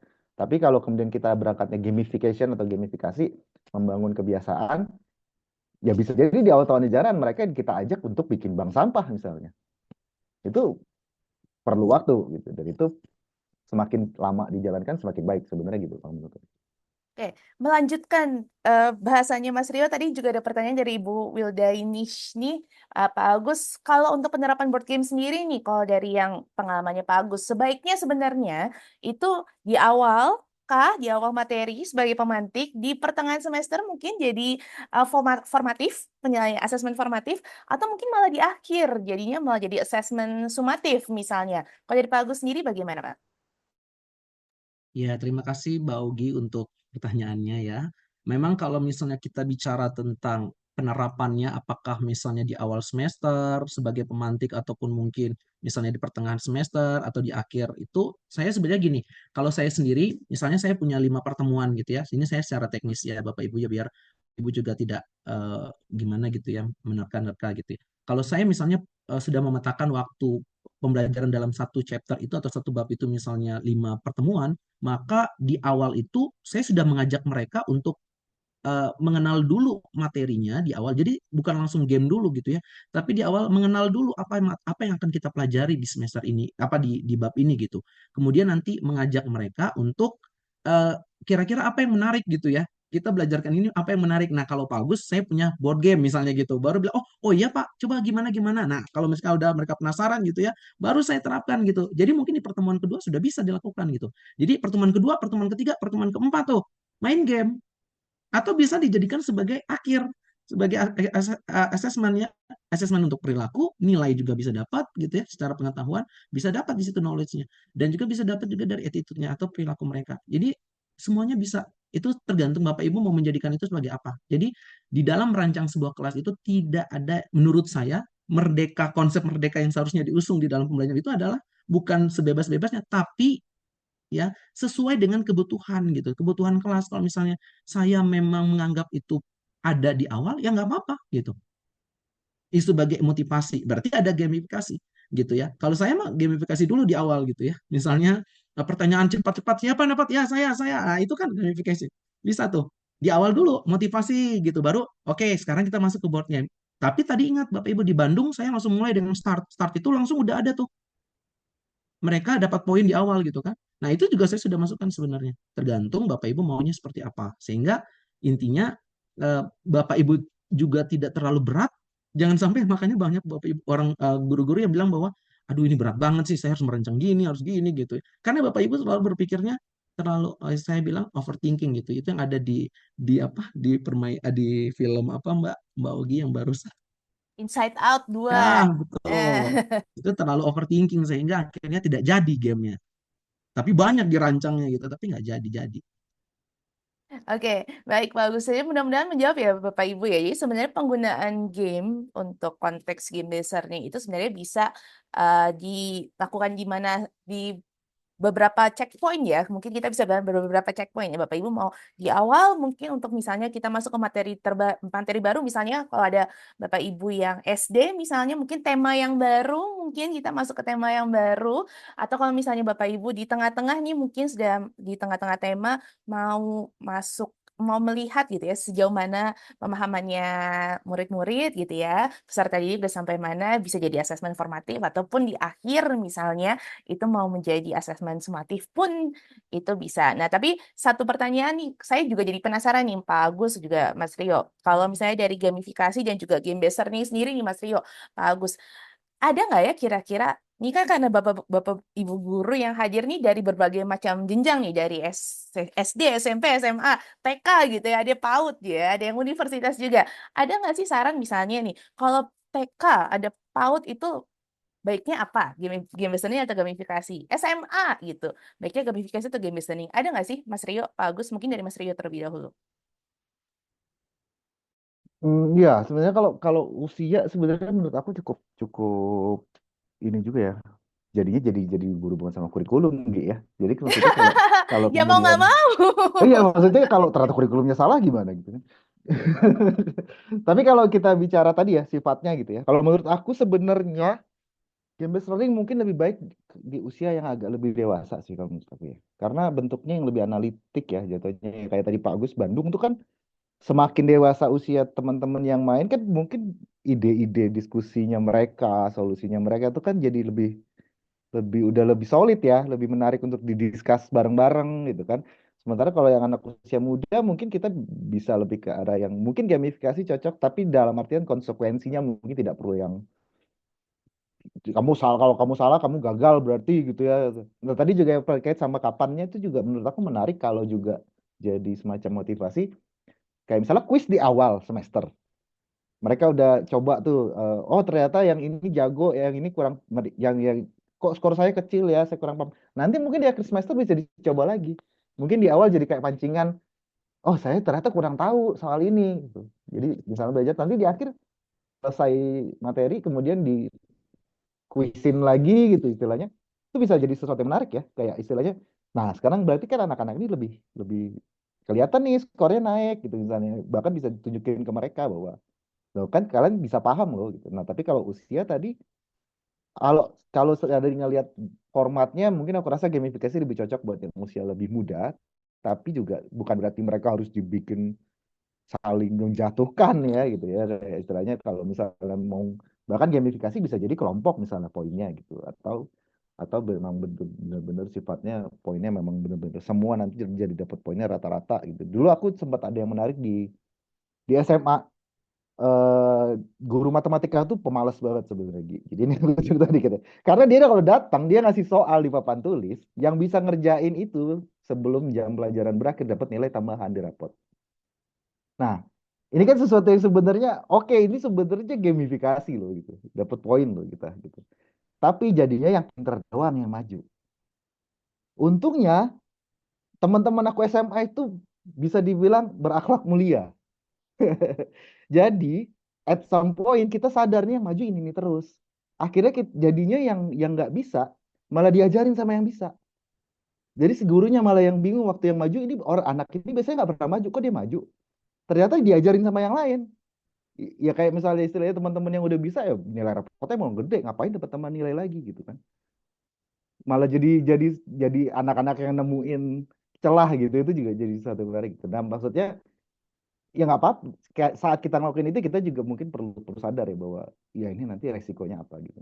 Kalau misalnya anak-anak yang usia muda cocok sebenarnya gamifikasi karena nggak bangun mereka istilahnya jadi makin termotivasi ya kayak ngapain sih saya belajar ngitung ya jadi ada motivasi tambahan gitu dapat dapat mungkin poin dapat badges gitu kan tapi ya kemudian juga harus dilihat ya nanti jadinya saling menjatuhkan atau enggak gimana supaya nanti justru jadi saling misalnya jadi saling support misalnya bahwa mainnya kelompok yuk gitu siapa nanti yang kelompoknya paling banyak dan kalau dia misalnya guru juga kan bisa lihat ya yang jarang maju siapa mungkin jadi alat ukur gitu ya kayak ternyata anak ini nggak pernah maju apakah memang dia mungkin butuh perhatian khusus lebih dari saya gitu sebagai guru gitu kan itu juga kan jangan jadi jangan jadi alat untuk tadi ya kayak guru SMA aku yang biar gampang aja kasih soal siapa yang mau maju maju gitu kan ini kan jadi bahaya gitu malah kan gitu kalau menurut aku sih gitu ya. Oke, mungkin Oh ada iya, ngasih pertanyaan dengan name minimal itu gamifikasi, Pak. Selamat ada pertanyaan. Oh iya betul. Betul, tapi Betul. mungkin eksekusinya kurang baik menurut aku ya. Kalau jadi nilai beneran langsung kayak gitu ya, gitu kan. Di-convert jadi nilai gitu ya. Dan nggak ada ya yang nggak pernah maju juga dia nggak pernah didatengin juga gitu kan. Anak-anaknya nggak paham dibiarin aja, yang paham dapat nilai tambahan gitu kan itu jadi bahaya gitu kan jadinya. Jadi perlu perhatian khusus lah ya untuk ketika Betul, gitu. merancang gamifikasi, kemudian dengan Heeh, kasih pertanyaan dengan reward, kan tadi kan salah satu betul, elemennya adalah betul. reward. Nah itu yang mungkin juga perlu dipertimbangkan. Nah tadi Mm-mm. motivasinya apa nih gitu. Yang paling menarik dari game itu kan sebenarnya Bapak Ibu guru bisa observe ya anak-anak kan ya. Oh yang ini udah paham berarti orang dia diajak main udah langsung dia terus yang jawab gitu kan. Kok yang anak ini nggak pernah jawab ya? Kira-kira dia belum paham kayaknya, belum pahamnya di bagian mana? Mungkin bisa ditanyakan gitu kan, bisa diajak ngobrol. Gitu. Bukan sekedar jadi alat untuk mencambuk mereka gitu kan jatuhnya itu jadi alat untuk kita ngelihat mana anak yang udah ngerti, mana yang belum, bagian mana yang mereka belum ngerti kan kelihatan saat main kan. Oke, Bapak Ibu mohon maaf kita sudah extend 5 menit. Saya izin kita extend sampai 11.40 untuk mendengarkan ini tambahan dari Pak Agus. Mungkin ada tambahan dulu Pak Agus. Baik, terima kasih Mbak Ogi. Saya setuju banget sama apa yang dibilang oleh Mas Rio ya, karena memang itu tadi udah benar banget itu pengalaman di sekolah juga gitu ya. Kalau misalnya ada anak satu yang dia terus ya, kita tidak bagi rata gitu ya. Misalnya absen satu, habis ini yang dua yang jawab tiga. Nah kalau kita biarin itu semua siapa yang jawab, wah itu bisa aja hanya fokus ke satu orang aja yang jawab gitu. Akhirnya kasihan yang lain. Makanya pemetaan antara itu juga harus dikenal oleh guru ketika dia membuat suatu gamifikasi untuk usia tertentu ataupun untuk kelas tertentu dia harus mengenal dulu. Makanya tadi saya bilang kebutuhannya apa dipetakan dulu.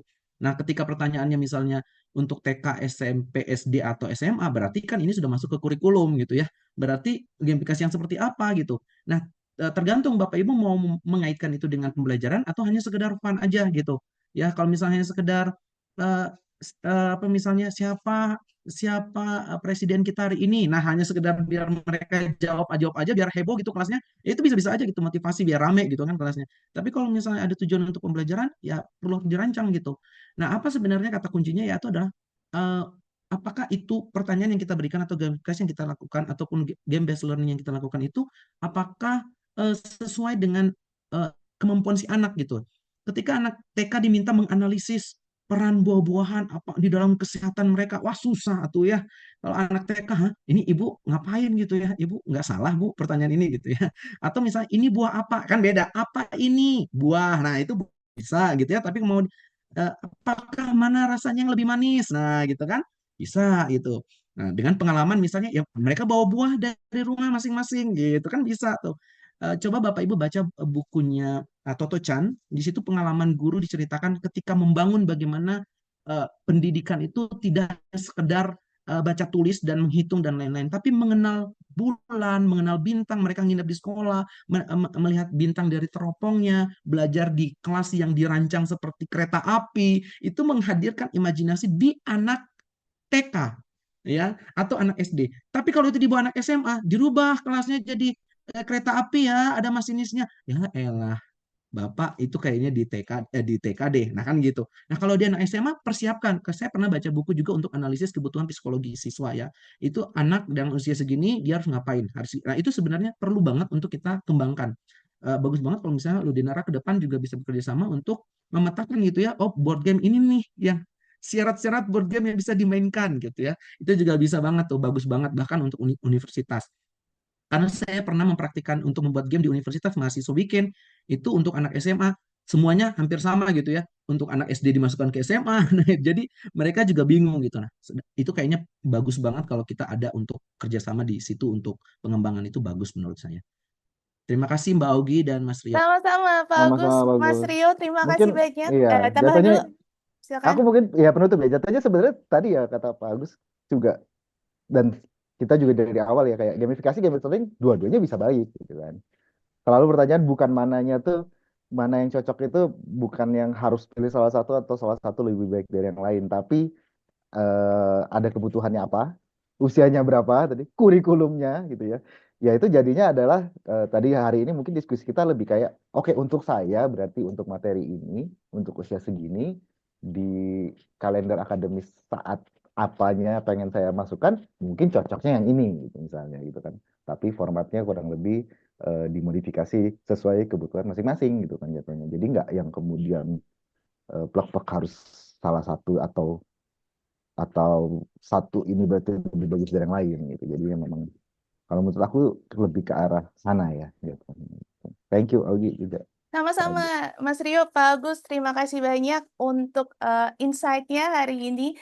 Banyak sekali, mudah-mudahan juga semakin tercerahkan nih Bapak Ibu yang ikut nih. Oh, jadinya saya tahu nih, apalagi Bapak Ibu yang sudah mulai, mungkin udah mulai mulai menimbang-nimbang nih, saya mau di tahun ajaran baru ya, nih Bapak Ibu udah mau tahun ajaran baru nih, mau menghadirkan apa nih, gamifikasi di awal kelas nanti, ataupun nanti mau mencoba nih di rentang waktu sebelum tahun ajaran baru, mau bikin game, mungkin udah tahu nih mata pelajarannya, temanya apa untuk yang SD, mau menghadirkan permainan seperti apa, itu juga sudah mulai bisa dipertimbangkan ya Bapak Ibu mau menghadirkan gamifikasi ataupun game based learning. Sekali lagi saya ucapkan terima kasih banyak untuk kedua narasumber kami kita hari ini, Mas Rio, Pak Agus, keren Terima sekali. kasih Mbak Augi. Mas Rio juga Pak Sama-sama Agus mungkin Augi boleh juga di keren banget. boleh dituliskan di chat mungkin kalau misalnya mau nanya-nanya lebih lanjut ke Pak Agus, Mas Rio mungkin bisa di-share Instagramnya ataupun email mungkin silakan bisa di drop di chat ya, silakan. Nah, Bapak Ibu untuk menutup sesi hari ini Bapak Ibu kami mengucapkan terima kasih banyak. Sekali lagi saya mengingatkan kalau misalnya Bapak Ibu belum mengisi daftar hadir, mohon bisa diisi daftar hadirnya dan juga kami ada sedikit survei Bapak Ibu hanya sekitar 4-5 pertanyaan karena kami ingin tahu nih Bapak Ibu kebutuhannya apa. Karena tadi kan sudah mulai nih banyak nih. Oh saya butuh contoh, saya pengen bikin game. Nah kami di Ludenara sendiri lewat program-program kami, lewat kelas-kelas kami itu ingin menghadirkan lebih banyak kebahagiaan di kelas itu dengan mengajak Bapak Ibu untuk berinovasi membuat gamenya sendiri di kelas. Nah, jadi ada pertanyaan di survei itu, apakah mau kelasnya nih Bapak Ibu kelas luring, kelas daring. Nah, jadi kami juga bisa tahu nih, kira-kira kota mana nih yang tertarik untuk ikut kelasnya Ludenara, kalau misalnya kelasnya daring gitu ya misalnya. Nah, jadi kita bisa tahu nih, kita bisa coba hadirkan kelasnya langsung di tempatnya Bapak Ibu. Karena kalau online gini ya luring daring kadang-kadang kan ngantuk ya Bapak Ibu ya. Kalau luring mungkin bisa lebih banyak insight-insight nih. Game-gamenya bisa kita langsung coba. Ini beberapa hasil karya dari guru-guru yang mengikuti program kami.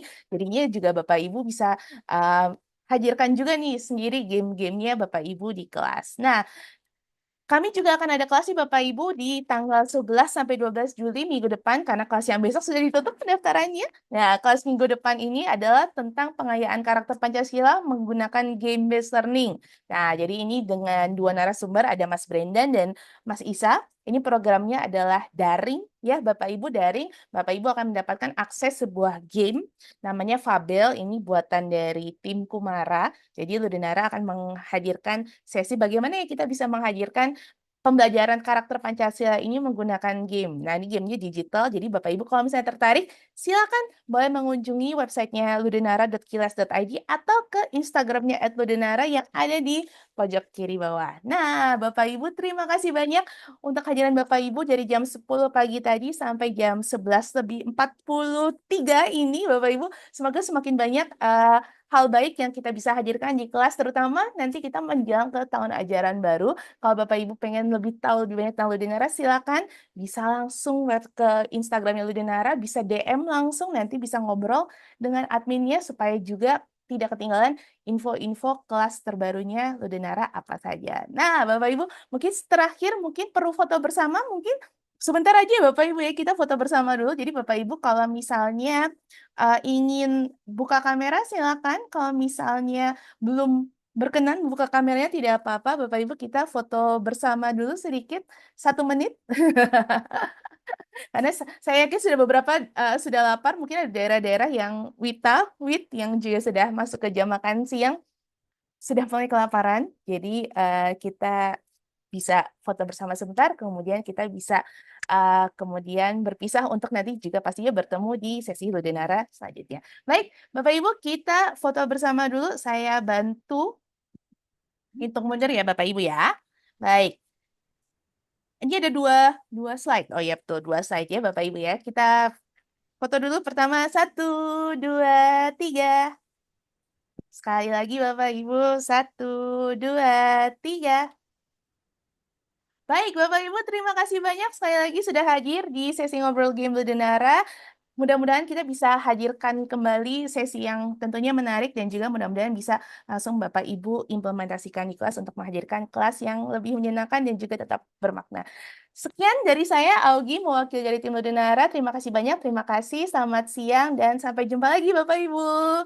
Terima kasih. Untuk paparan narasumber nanti akan diberikan bersamaan dengan rekaman video dan juga sertifikat. Baik, Bapak Ibu, semoga sudah berkenan hadir kembali nanti di program Ludenara berikutnya. Terima kasih banyak Bapak Ibu. Terima Sampai Thank you, kasih. jumpa Augie. lagi. Terima Terima kasih. kasih. Terima Terima kasih. Selamat makan kasih, siang. Kak Sama-sama. Bapak Ibu yang belum mengisi daftar hadir,